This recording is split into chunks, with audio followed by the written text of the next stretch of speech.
ਧੰਨ ਧੰਨ ਗੁਰੂ ਨਾਨਕ ਦੇਵ ਮਹਾਰਾਜ ਪਾਤਸ਼ਾਹ ਜੀ ਦੀ ਉਸਤਤ ਵਿੱਚ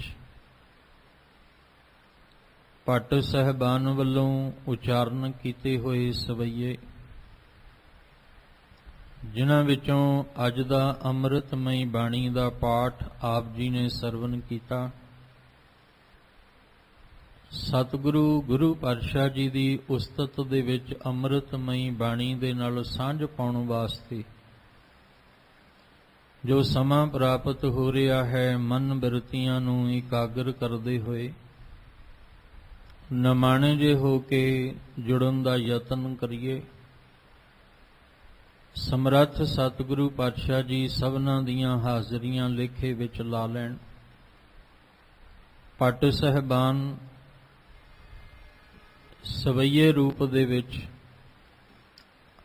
ਅੰਮ੍ਰਿਤਮਈ ਬਾਣੀ ਦੇ ਦੁਆਰਾ ਜੋ ਉਸਤਤ ਕਰ ਰਹੇ ਨੇ, ਇੱਕ ਮਨ ਇੱਕ ਚਿੱਤ ਹੋ ਕੇ ਸਤਿਗੁਰੂ ਪਾਤਸ਼ਾਹ ਜੀ ਦੇ ਚਰਨਾਂ 'ਚ ਜੁੜਨ ਦਾ ਯਤਨ ਕਰੀਏ ਜੀ। ਵਾਹਿਗੁਰੂ ਸਾਹਿਬ ਜੀ।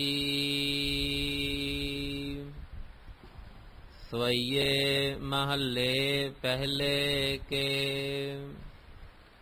ਇਕ ਓੰਕਾਰ ਸਤ ਗੁਰ ਪ੍ਰਸਾਦ।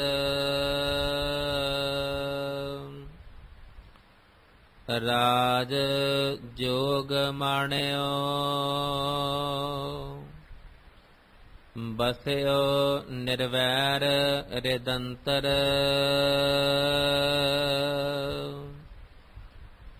ਸ੍ਰਿਸ਼ਟ ਸਗਲ ਉਦਰੀ ਨਾਮ ਲੈ ਤਰਿਓ ਨਿਰੰਤਰ।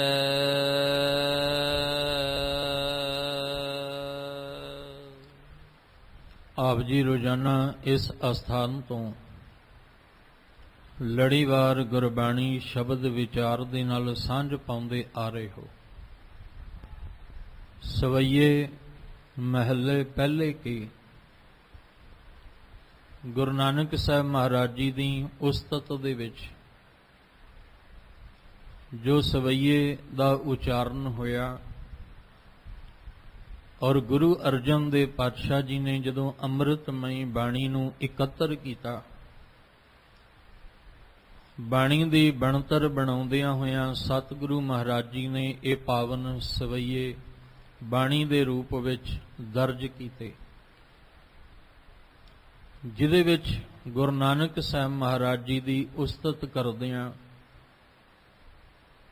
ਜੋ ਉਹਨਾਂ ਨੇ ਮਹਿਸੂਸ ਕੀਤਾ, ਜੋ ਉਹਨਾਂ ਨੂੰ ਗੱਲ ਸਮਝ ਵਿੱਚ ਆ ਗਈ, ਉਹਨਾਂ ਨੇ ਫਿਰ ਕਾਵਿ ਰੂਪ ਦੇ ਵਿੱਚ ਗਾ ਕੇ ਸਤਿਗੁਰੂ ਜੀ ਦੀ ਵਡਿਆਈ ਜਿਹੜੀ ਹੈ ਉਹ ਕੀਤੀ ਹੈ। ਭੱਟ ਕੱਲ ਜੀ ਗੁਰੂ ਸਾਹਿਬ ਜੀ ਦੀ ਉਸਤਤ ਕਰ ਰਹੇ ਨੇ, ਜੋ ਅੱਜ ਦਾ ਇਹ ਪਾਵਨ ਬਚਨ ਆਪ ਜੀ ਨੇ ਸਰਵਨ ਕੀਤਾ। ਗੁਰੂ ਗ੍ਰੰਥ ਸਾਹਿਬ ਮਹਾਰਾਜ ਜੀ ਦੀ ਪਵਿੱਤਰ ਬਾਣੀ ਪਾਵਨ ਅੰਗ 1390 ਦੇ ਉੱਪਰ ਸਭਾਏਮਾਨ ਹੈ। ਸਭ ਤੋਂ ਪਹਿਲਾਂ ਇਸ ਗੱਲ ਨੂੰ ਆਪਾਂ ਸਮਝ ਲਈਏ ਕਿ ਗੁਰੂ ਨਾਨਕ ਸਾਹਿਬ ਮਹਾਰਾਜ ਜੀ ਦੀ ਉਸਤਤ, ਉਹਨਾਂ ਦੀ ਵਡਿਆਈ ਸਭ ਤੋਂ ਵੱਡੀ ਕਿਉਂ? ਜਦੋਂ ਅਸੀਂ ਭਾਈ ਗੁਰਦਾਸ ਜੀ ਵਿੱਚੋਂ ਗੁਰੂ ਨਾਨਕ ਸਾਹਿਬ ਜੀ ਨੂੰ ਸਮਝਾਂਗੇ, ਤੇ ਜਦੋਂ ਅਸੀਂ ਗੁਰੂ ਗ੍ਰੰਥ ਸਾਹਿਬ ਜੀ ਦੀ ਬਾਣੀ ਵਿੱਚੋਂ ਗੁਰੂ ਨਾਨਕ ਸਾਹਿਬ ਨੂੰ ਸਮਝਾਂਗੇ, ਤੇ ਇੱਕੋ ਗੱਲ ਸਮਝ ਵਿੱਚ ਆਉਂਦੀ ਹੈ ਕਿ ਆਪ ਨਾਰਾਇਣ ਕਲਾ ਧਾਰ ਜਗ ਮੈਂ ਪਰਵਰਿਓ। ਉਸ ਨਿਰੰਕਾਰ ਨੇ ਜਿਹਦਾ ਆਪਣਾ ਕੋਈ ਆਕਾਰ ਨਹੀਂ, ਔਰ ਇਹਦੇ ਵਿੱਚ ਵੀ ਕੋਈ ਸ਼ੱਕ ਨਹੀਂ ਕਿ ਦੁਨੀਆ ਦੇ ਬਣਨ ਤੋਂ ਪਹਿਲਾਂ ਇੱਕੋ ਹੀ ਇੱਕ ਹੈ, ਜਿਹਨੂੰ ਅਸੀਂ ਨਿਰੰਕਾਰ ਕਹਿੰਦੇ ਹਾਂ। ਉਸ ਨਿਰੰਕਾਰ ਤੋਂ ਹੀ ਇਹ ਸਾਰਾ ਆਕਾਰ ਜਿਹੜਾ ਹੈ ਉਹ ਬਣਿਆ ਹੈ। ਇਹ ਪੂਰੇ ਦਾ ਪੂਰਾ ਬ੍ਰਹਿਮੰਡ ਦੀ ਰਚਨਾ ਬ੍ਰਹਮ ਦੇ ਵਿੱਚੋਂ ਹੋਈ ਹੈ, ਪਰ ਉਸ ਬ੍ਰਹਮ ਦੀ ਆਪਣੀ ਕੋਈ ਰੂਪ ਰੇਖਾ ਨਹੀਂ। ਰੂਪ ਨ ਰੇਖ ਨ ਰੰਗ ਕਿਛ ਤ੍ਰੈ ਗੁਣ ਤੇ ਪ੍ਰਭ ਭਿੰਨ। ਉਹ ਰੂਪ ਰੇਖ ਰੰਗ ਤੋਂ ਨਿਆਰਾ ਹੈ, ਹੁਣ ਉਸ ਨਿਰੰਕਾਰ ਨੇ ਆਕਾਰ ਰੂਪ ਦੇ ਵਿੱਚ ਇਸ ਧਰਤੀ ਦੇ ਉੱਤੇ ਪ੍ਰਗਟ ਹੋਣਾ ਕੀਤਾ। ਪ੍ਰਗਟ ਸ਼ਬਦ ਦੇ ਅਰਥ ਆਪ ਜੀ ਨਾਲ ਕੀਤੇ ਹੋਏ ਨੇ ਕਿ ਪ੍ਰਗਟ ਉਹ ਹੁੰਦਾ ਹੈ ਜਿਹੜਾ ਪਹਿਲਾਂ ਮੌਜੂਦ ਹੋਵੇ, ਜਿਹਦੀ ਹੋਂਦ ਪਹਿਲਾਂ ਹੈ ਹੀ ਨਹੀਂ ਉਹ ਕਦੇ ਪ੍ਰਗਟ ਨਹੀਂ ਹੋ ਸਕਦਾ। ਜੇ ਗੁਰੂ ਨਾਨਕ ਸਾਹਿਬ ਜੀ ਨੇ ਨਿਰਮਲ ਪੰਥ ਨੂੰ ਪਹਿਲਾਂ ਆਰੰਭ ਕੀਤਾ ਹੈ ਤੇ ਤਾਂ ਖਾਲਸਾ ਪੰਥ ਉਹਦੇ ਵਿੱਚੋਂ ਪ੍ਰਗਟ ਹੋਇਆ ਹੈ। ਤੇ ਜੇ ਨਿਰਮਲ ਪੰਥ ਨਾ ਹੁੰਦਾ ਤੇ ਫਿਰ ਖਾਲਸਾ ਪੰਥ ਕਿੱਥੋਂ ਪ੍ਰਗਟ ਹੋਣਾ ਸੀ? ਉਹਦੀ ਪਹਿਲਾਂ ਹੋਂਦ ਚਾਹੀਦੀ ਹੈ। ਨਿਰੰਕਾਰ ਦੀ ਹੋਂਦ ਹੈ। ਉਸ ਨਿਰੰਕਾਰ ਨੇ ਆਕਾਰ ਰੂਪ ਜਿਹੜਾ ਹੈ ਉਹ ਧਾਰਨ ਕਰਕੇ ਇਸ ਧਰਤੀ ਤੇ ਸਤਿਗੁਰ ਨਾਨਕ ਪ੍ਰਗਟਿਆ ਮਿਟੀ ਧੁੰਦ ਜਗ ਚਾਨਣ ਹੋਆ। ਜਿਉਂ ਕਰ ਸੂਰਜ ਨਿਕਲਿਆ ਤਾਰੇ ਛਪੇ ਅੰਧੇਰ ਪਲੋਆ। ਔਰ ਸਮੇਂ ਸਮੇਂ ਨਾਲ ਅੱਗੇ ਜਾ ਕੇ ਜਿਵੇਂ ਸਤਿਯੁਗ ਦੀ ਗੱਲ, ਤ੍ਰੇਤੇ ਦੁਆਪਰ ਕਲਯੁਗ ਦੀ ਗੱਲ ਆਈ, ਪਰ ਜੇ ਵੇਖਿਆ ਜਾਏ ਉਹਨਾਂ ਜੋ ਸਮਾਂ ਬੀਤ ਚੁੱਕਾ ਹੈ, ਉਸ ਬੀਤ ਚੁੱਕੇ ਸਮੇਂ ਦੇ ਵਿੱਚ ਇੱਕ ਅਕਾਲ ਪੁਰਖ ਨੂੰ ਕਿਨੇ ਜਾਣਿਆ ਹੈ? ਤੇ ਜੇ ਮਨ ਦੇ ਵਿੱਚੋਂ ਦੀ ਭਰਮ ਨੂੰ, ਆਪਣੇ ਆਪਸੀ ਵਿਤਕਰੇ ਨੂੰ ਖਤਮ ਕਰਨ ਵਾਸਤੇ ਗੁਰੂ ਸਾਹਿਬ ਜੀ ਨੇ ਉਚਾਰਨ ਕੀਤਾ ਤੇ ਉਹ ਗੁਰੂ ਨਾਨਕ ਸਾਹਿਬ ਨੇ ਜਿਨ੍ਹਾਂ ਆਖਿਆ ਇੱਕ ਓੰਕਾਰ। ਉਹ ਤੇ ਪਹਿਲਾਂ ਵੀ ਸੀ, ਓਮ ਦਾ ਉਚਾਰਨ ਤਾਂ ਪਹਿਲਾਂ ਵੀ ਹੈ, ਪਰ ਗੁਰੂ ਸਾਹਿਬ ਨੇ ਆਖਿਆ ਜਿਹਨੂੰ ਤੁਸੀਂ ਵੱਖ-ਵੱਖ ਸਮਝਦੇ ਹੋ ਜਾਂ ਵੱਖ-ਵੱਖ ਤੁਸੀਂ ਵੰਡੀਆਂ ਪਾ ਕੇ ਇਨਸਾਨ ਦੀਆਂ ਬੈਠੇ ਹੋਏ ਹੋ, ਨਫ਼ਰਤ ਪਾਲ ਕੇ ਬੈਠੇ ਹੋਏ ਹੋ, ਕਿ ਜੇ ਆਪਾਂ ਸਤਿਯੁਗ ਦੀ ਗੱਲ ਕਰੀਏ ਤੇ ਉਹਦੇ ਵਿੱਚ ਹਰਨਾਕਸ਼ ਨਹੀਂ। ਜੇ ਪ੍ਰਹਿਲਾਦ ਭਗਤੀ ਕਰਨ ਵਾਲਾ ਹੈ ਤੇ ਫਿਰ ਹਰਨਾਕਸ਼ ਦੁਸ਼ਟ ਵੀ ਤਾਂ ਹੈ। ਸਮੇਂ ਸਮੇਂ ਦੇ ਨਾਲ ਦੁਸ਼ਟ ਜਿਹੜੇ ਨੇ, ਵਿਕਾਰੀ ਜਿਹੜੇ ਨੇ, ਇਹ ਪੈਦਾ ਹੋਏ ਨੇ। ਔਰ ਦੂਸਰੀ ਗੱਲ, ਜਿਹਨੂੰ ਥੋੜੀ ਬਹੁਤ ਬ੍ਰਹਮ ਦੀ ਸੋਝੀ ਹੋਈ, ਜਿਹੜਾ ਬ੍ਰਾਹਮਣ ਬਣ ਗਿਆ, ਉਹਨੇ ਅੱਗੋਂ ਵੰਡੀਆਂ ਪਾ ਦਿੱਤੀਆਂ ਕਿ ਤੇਰਾ ਰੱਬ ਹੋਰ ਹੈ, ਸਾਡਾ ਹੋਰ ਹੈ।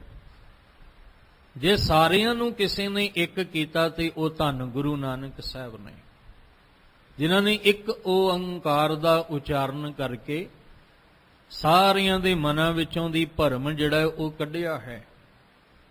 ਬੜੇ ਬੜੇ ਜੋਗੀ ਲੋਕ ਜਿਹੜੇ ਨੇ ਉਹ ਵੀ ਕਿਤੇ ਨਾ ਕਿਤੇ ਕਹਿ ਦਿੰਦੇ ਨੇ, ਸਿੱਧ ਬੋਲਣ ਸ਼ੁਭ ਬਚਨ ਧੰਨ ਨਾਨਕ ਤੇਰੀ ਵੱਡੀ ਕਮਾਈ। ਅਸੀਂ ਇਹ ਸਮਝਣਾ ਕਿ ਗੁਰੂ ਸਾਹਿਬ ਦੀ ਉਸਤਤ 'ਚ ਸਵਈਏ ਕਿਉਂ ਉਚਾਰਨ ਕੀਤੇ, ਔਰ ਇਹਦੇ ਵਿੱਚ ਜਿਹੜੇ ਬ੍ਰਹਮਾ ਦੇ ਪੁੱਤਰ ਨੇ, ਜਨਕ ਹੈ, ਹੋਰ ਜਿੰਨੇ ਰਿਸ਼ੀ ਮੁਨੀ ਨੇ, ਸਾਰਿਆਂ ਦਾ ਨਾਮ ਵਰਤਿਆ ਗਿਆ। ਉਹਦੇ ਵਾਸਤੇ ਸਾਨੂੰ ਪਹਿਲਾਂ ਗੁਰੂ ਨਾਨਕ ਸਾਹਿਬ ਜੀ ਨੂੰ ਸਮਝਣਾ ਪੈਣਾ ਹੈ। ਉਹਨਾਂ ਦੇ ਵਿੱਚ ਕੀ ਗੁਣ ਨੇ, ਕੀ ਖਾਸੀਅਤ ਹੈ, ਕੀ ਵਿਸ਼ੇਸ਼ਤਾਈ ਹੈ, ਜਿਸ ਕਰਕੇ ਅਸੀਂ ਕਹਿਣਾ ਸਭ ਤੇ ਵੱਡਾ ਸਤਿਗੁਰ ਨਾਨਕ ਜਿਨ ਕਲ ਰਾਖੀ ਮੇਰੀ। ਉਹਦਾ ਕਾਰਨ ਕੀ ਹੈ?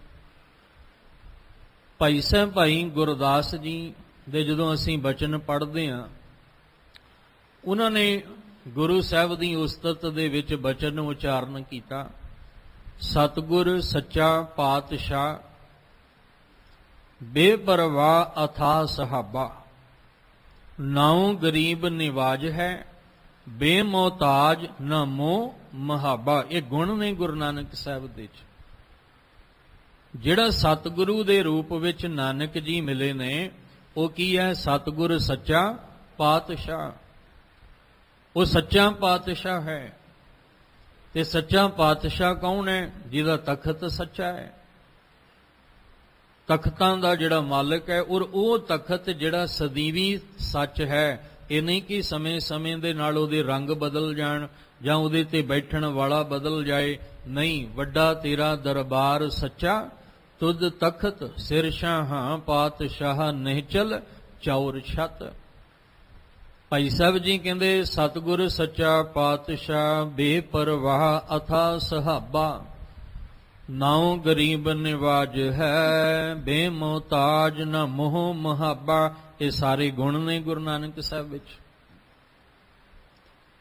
ਜਾਹਰ ਪੀਰ ਜਗਤ ਗੁਰੂ ਬਾਬਾ, ਉਹ ਪੀਰ ਵੀ ਨੇ ਤੇ ਜਗਤ ਗੁਰੂ। ਹਾਲਾਂਕਿ ਜਗਤ ਇੱਕ ਦੂਸਰੇ ਦੇ ਗੁਰੂ ਤਾਂ ਬਹੁਤ ਹੋ ਸਕਦੇ ਨੇ, ਮੁਲਕ ਵਿੱਚ ਵੀ ਹੋ ਸਕਦੇ, ਪੂਰੇ ਜਗਤ ਦਾ ਗੁਰੂ ਅੱਜ ਤੱਕ ਕੌਣ ਹੈ? ਜਿਹੜਾ ਪੂਰੇ ਜਗਤ ਦਾ ਗੁਰੂ ਹੋਵੇ। ਔਰ ਜਿੰਨੇ ਵੀ ਧਰਮ ਦੀਆਂ ਵੰਡੀਆਂ ਗੁਰੂ ਨਾਨਕ ਸਾਹਿਬ ਤੋਂ ਪਹਿਲਾਂ ਪਾਈਆਂ ਗਈਆਂ, ਗੁਰੂ ਨਾਨਕ ਸਾਹਿਬ ਨੇ ਤਾਂ ਉਹਨਾਂ ਵੰਡੀਆਂ ਨੂੰ ਮਿਟਾਇਆ, ਉਹਨਾਂ ਨੂੰ ਤਾਂ ਇੱਕ ਕੀਤਾ। ਉਸ ਤੋਂ ਪਹਿਲਾਂ ਜਿੰਨੇ ਵੀ ਲੋਕ ਇਨਸਾਨ ਵੰਡ ਦਿੱਤੇ ਗਏ ਸੀ, ਉਹਨਾਂ ਸਾਰਿਆਂ ਨੂੰ ਇੱਕ ਕਿਹਨੇ ਕੀਤਾ ਹੈ? ਗੁਰੂ ਨਾਨਕ ਸਾਹਿਬ ਨੇ। ਤਾਂ ਹੀ ਆਖਿਆ ਵੀ ਇਹ ਪੀਰ ਵੀ ਨੇ ਤੇ ਇਹ ਜਗਤ ਗੁਰੂ ਵੀ ਨੇ। ਭਾਈ ਸਾਹਿਬ ਜੀ ਕਹਿੰਦੇ ਨੇ, ਫਿਰ ਬਾਬਾ ਗਿਆ ਬਗਦਾਦ ਨੂੰ, ਬਾਹਰ ਜਾਏ ਕੀਏ ਅਸਥਾਨਾ।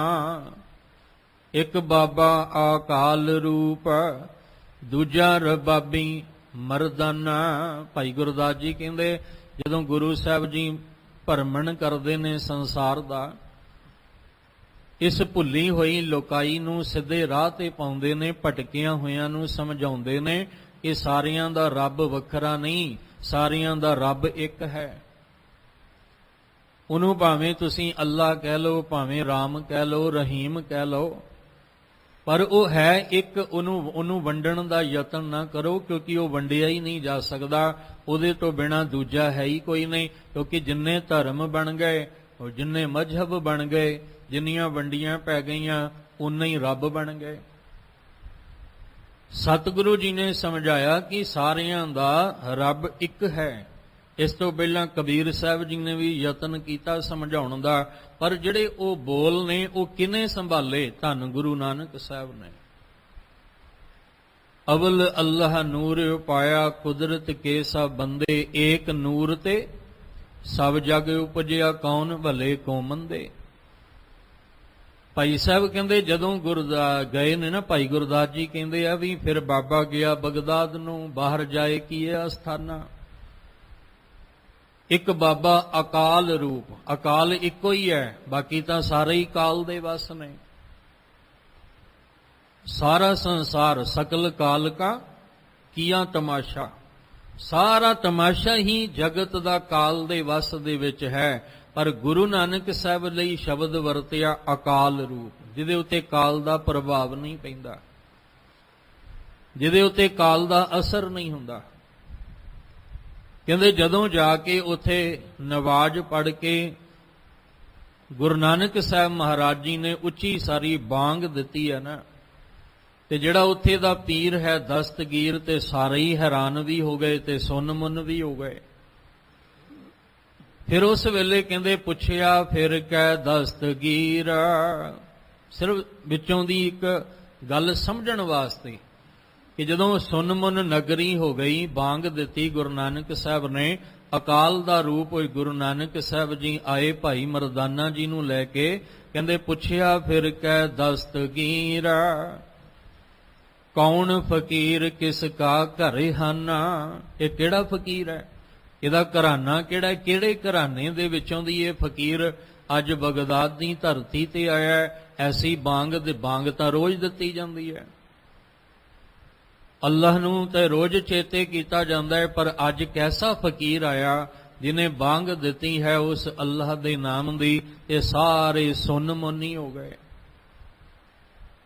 ਉਦੋਂ ਫਿਰ ਕਹਿੰਦੇ ਜਵਾਬ ਦਿੱਤਾ ਸੀ ਕਿ ਗੁਰੂ ਨਾਨਕ ਸਾਹਿਬ ਮਹਾਰਾਜ ਨਾਨਕ ਕਲ ਵਿੱਚ ਆਏ ਆ, ਰੱਬ ਫਕੀਰ ਇੱਕੋ ਪਹਿਚਾਨਾ। ਕਹਿੰਦੇ ਨੇ ਇਹ ਉਹ ਹੈ ਜਿਹੜਾ ਕਲਯੁਗ ਦੇ ਵਿੱਚ ਆਇਆ। ਇਹਨਾਂ ਨੂੰ ਨਾਨਕ ਜੀ ਕਹਿੰਦੇ ਨੇ। ਰੱਬ ਫਕੀਰ ਇੱਕੋ ਪਹਿਚਾਨਾ। ਇਸ ਫਕੀਰ ਨੇ ਰੱਬ ਨੂੰ ਇੱਕੋ ਹੀ ਪਹਿਚਾਣਿਆ ਹੈ। ਇਹਦਾ ਮਤਲਬ ਜਿੰਨੇ ਪਹਿਲਾਂ ਹੋਏ ਨੇ ਉਹਨਾਂ ਨੇ ਰੱਬ ਨੂੰ ਇੱਕ ਨਹੀਂ ਪਛਾਣਿਆ। ਜੇ ਹੈ ਇੱਕ ਸੀ ਤਾਂ ਦੁਨੀਆ ਦੇ ਵਿੱਚ ਭਰਮ ਪਾ ਕੇ ਰੱਖਿਆ, ਦੁਨੀਆ ਨੂੰ ਭੁਲੇਖੇ ਵਿੱਚ ਰੱਖਿਆ, ਦੁਨੀਆ ਨੂੰ ਵਹਿਮ ਵਿੱਚ ਰੱਖਿਆ, ਤਾਂ ਕਿ ਇੱਕ ਨਾਲ ਜੁੜ ਨਾ ਸਕਣ, ਸਾਡੇ ਨਾਲ ਹੀ ਜੁੜ ਜਾਣ। ਆਪਣੇ ਨਾਲ ਜੋੜਨ ਵਾਸਤੇ ਇੱਕ ਨਾਲ ਜੋੜਿਆ ਹੀ ਨਹੀਂ ਗਿਆ। ਪਰ ਗੁਰੂ ਗ੍ਰੰਥ ਸਾਹਿਬ ਪਾਤਸ਼ਾਹ ਜੀ ਦੀ ਖਾਸੀਅਤ ਇਹ ਹੈ ਕਿ ਜਿੰਨੇ ਵੀ ਧਰਮ ਵਰਨ ਦੇ ਲੋਕ ਗੁਰੂ ਗ੍ਰੰਥ ਸਾਹਿਬ ਜੀ ਦੀ ਹਜ਼ੂਰੀ ਵਿੱਚ ਆਉਂਦੇ ਨੇ, ਸਾਹਿਬ ਕਹਿੰਦੇ ਆ ਸਭ ਤੋਂ ਪਹਿਲਾਂ ਇੱਕ ਓੰਕਾਰ ਨੂੰ ਸਮਝ। ਭਾਵੇਂ ਤੂੰ ਹਿੰਦੂ ਹੈ, ਭਾਵੇਂ ਤੂੰ ਮੁਸਲਮਾਨ ਹੈ, ਭਾਵੇਂ ਤੂੰ ਸਿੱਖ ਹੈ, ਭਾਵੇਂ ਤੂੰ ਈਸਾਈ ਹੈ, ਬੋਧੀ ਹੈ, ਜੈਨੀ ਹੈ, ਖੱਤਰੀ ਹੈ, ਬ੍ਰਾਹਮਣ ਹੈ, ਸ਼ੂਦਰ ਹੈ, ਵੈਸ਼ ਹੈ, ਸੰਨਿਆਸੀ ਹੈ, ਬ੍ਰਹਮਚਾਰੀ ਹੈ, ਜੋਗੀ ਹੈ, ਤੂੰ ਜੋ ਵੀ ਹੈ, ਤੈਨੂੰ ਇੱਥੇ ਆ ਕੇ ਇੱਕ ਓੰਕਾਰ ਨੂੰ ਸਮਝਣਾ ਪੈਣਾ ਹੈ। ਨਹੀਂ ਤੇ ਇਸ ਤੋਂ ਪਹਿਲਾਂ ਇੱਕ ਓੰਕਾਰ ਨੂੰ ਸਮਝਾਇਆ ਨਹੀਂ ਗਿਆ, ਸਗੋਂ ਵੰਡੀਆਂ ਪਾ ਕੇ ਭਰਮਾਇਆ ਗਿਆ, ਤਾਂ ਕਿ ਇੱਕ ਅਕਾਲ ਪੁਰਖ ਨਾਲ ਨਾ ਜੁੜ ਕੇ ਸਾਡੇ ਨਾਲ ਜੁੜ ਜਾਣ ਤੇ ਆਪਣੇ ਆਪਣੇ ਨਾਲ ਜੋੜ ਕੇ ਦੁਨੀਆ ਨੂੰ ਫਿਰ ਅਧੂਰੇ ਰਾਹ ਪਾ ਕੇ ਉਹਨਾਂ ਨੂੰ ਫਿਰ ਅਧੂਰੇ ਪਾਸੇ ਤੋਰ ਦਿੱਤਾ। ਅਸੀਂ ਤੇ ਆਏ ਸੀ ਆਪਣੀ ਜ਼ਿੰਦਗੀ ਦਾ ਸਫ਼ਰ ਪੂਰਾ ਕਰਨ ਲਈ। ਅਸੀਂ ਤਾਂ ਇੱਥੇ ਆਏ ਸੀ ਨਿਰਭਉ ਨਿਰਵੈਰ ਦੀ ਅਵਸਥਾ ਦੇ ਮਾਲਕ ਬਣਨ ਲਈ, ਪਰ ਦੁਨੀਆ ਵਿੱਚ ਭਉ ਡਰ ਵੀ ਪਾ ਦਿੱਤਾ ਗਿਆ ਤੇ ਦੁਨੀਆ ਵਿੱਚ ਇੱਕ ਦੂਜੇ ਦਾ ਵੈਰ ਵਿਰੋਧੀ ਵੀ ਬਣਾ ਦਿੱਤਾ ਗਿਆ। ਇਸ ਲਈ ਭਾਈ ਗੁਰਦਾਸ ਜੀ ਕਹਿੰਦੇ, ਜਦੋਂ ਦਸਤਗੀਰ ਨੇ ਪੁੱਛਿਆ ਨਾ ਵੀ ਇਹ ਫਕੀਰ ਕੌਣ ਹੈ, ਇਹ ਕਿਹੜੇ ਘਰਾਣੇ ਵਿੱਚੋਂ ਆਇਆ, ਤੇ ਅੱਗੋਂ ਜਵਾਬ ਆਇਆ ਸੀ ਕਿ ਕੱਲ ਯੁੱਗ ਦੇ ਵਿੱਚ ਨਾਨਕ ਕਲ ਵਿੱਚ ਆਇਆ। ਇਹ ਉਹ ਨਾਨਕ ਜੀ ਨੇ ਜਿਹੜੇ ਕਲਯੁਗ ਵਿੱਚ ਆਏ ਨੇ। ਰੱਬ ਫਕੀਰ ਇੱਕੋ ਪਹਿਚਾਨਾ, ਇਸ ਫਕੀਰ ਨੇ ਰੱਬ ਨੂੰ ਇੱਕ ਕਰਕੇ ਪਛਾਣਿਆ ਹੈ ਤੇ ਇਹ ਭੁੱਲਿਆਂ ਹੋਇਆਂ ਨੂੰ ਸਿੱਧੇ ਮਾਰਗ ਤੇ ਪਾਉਣ ਆਇਆ। ਫਿਰ ਭਾਈ ਸਾਹਿਬ ਕਹਿੰਦੇ, ਨਮਸਕਾਰ ਗੁਰਦੇਵ ਕੋ, ਜਿਨ੍ਹਾਂ ਦੀ ਉਸਤਤ ਵਿੱਚ ਜੁੜਨਾ ਹੈ। ਨਮਸਕਾਰ ਗੁਰਦੇਵ ਕੋ, ਸਤਨਾਮ ਪੜ ਮੰਤਰ ਸੁਣਾਇਆ, ਭਵਜਲ ਵਿੱਚੋਂ ਕੱਢ ਕੇ ਮੁਕਤ ਪਦਾਰਥ ਮਾਹੇ ਸਮਾਇਆ। ਐਸੇ ਗੁਰਦੇਵ ਨੂੰ, ਐਸੇ ਸਤਿਗੁਰੂ ਨੂੰ ਮੇਰੀ ਨਮਸਕਾਰ ਬਾਰ-ਬਾਰ ਹੈ, ਕਿਉਂਕਿ ਉਹਨਾਂ ਨੇ ਸੱਚੇ ਨਾਮ ਦਾ ਉਪਦੇਸ਼ ਸਾਨੂੰ ਦ੍ਰਿੜ ਕਰਵਾਇਆ ਹੈ। ਸਾਨੂੰ ਕਿਸੇ ਵੰਡੀਆਂ ਦੇ ਵਿੱਚ ਨਹੀਂ ਪਾਇਆ, ਕਿਸੇ ਭਰਮ ਦੇ ਵਿੱਚ ਊਚ ਨੀਚਤਾ ਵਿੱਚ ਨਹੀਂ ਪਾਇਆ। ਸਾਨੂੰ ਤਾਂ ਸਮਝਾਇਆ, ਮਾਟੀ ਏਕ ਅਨੇਕ ਭਾਂਤ ਕਰ ਸਾਜੀ ਸਾਜਣ ਹਾਰੇ। ਇਹ ਕਿਉਂ ਸਮਝਾਇਆ? ਕਿਉਂਕਿ ਉਹ ਆਪ ਨਾਰਾਇਣ ਕਲਾਧਾਰ, ਉਹ ਆਪ ਨਿਰੰਕਾਰ ਦਾ ਰੂਪ ਨੇ। ਗੁਰੂ ਨਾਨਕ ਸਾਹਿਬ ਤੇ ਆਰੰਭ ਵਿੱਚ ਬੇਨਤੀ ਕੀਤੀ ਹੈ ਕਿ ਗੁਰੂ ਨਾਨਕ ਸਾਹਿਬ ਪ੍ਰਗਟ ਹੋਏ, ਤੇ ਪ੍ਰਗਟ ਉਹ ਹੁੰਦਾ ਜਿਹਦੀ ਹੋਂਦ ਪਹਿਲਾਂ ਹੋਵੇ। ਨਿਰੰਕਾਰ ਦੇ ਰੂਪ ਵਿੱਚ ਪਰਮੇਸ਼ਵਰ ਦੀ ਹੋਂਦ ਹੈ। ਉਸ ਪਰਮੇਸ਼ਵਰ ਨੇ ਅੱਜ ਆਕਾਰ ਰੂਪ ਵਿੱਚ ਗੁਰੂ ਨਾਨਕ ਸਾਹਿਬ ਦੇ ਰੂਪ ਵਿੱਚ ਪ੍ਰਗਟ ਹੋ ਕੇ ਇਸ ਭੁੱਲੀ ਹੋਈ ਲੋਕਾਈ ਨੂੰ ਸਮਝਾਉਣ ਦਾ ਯਤਨ ਕੀਤਾ।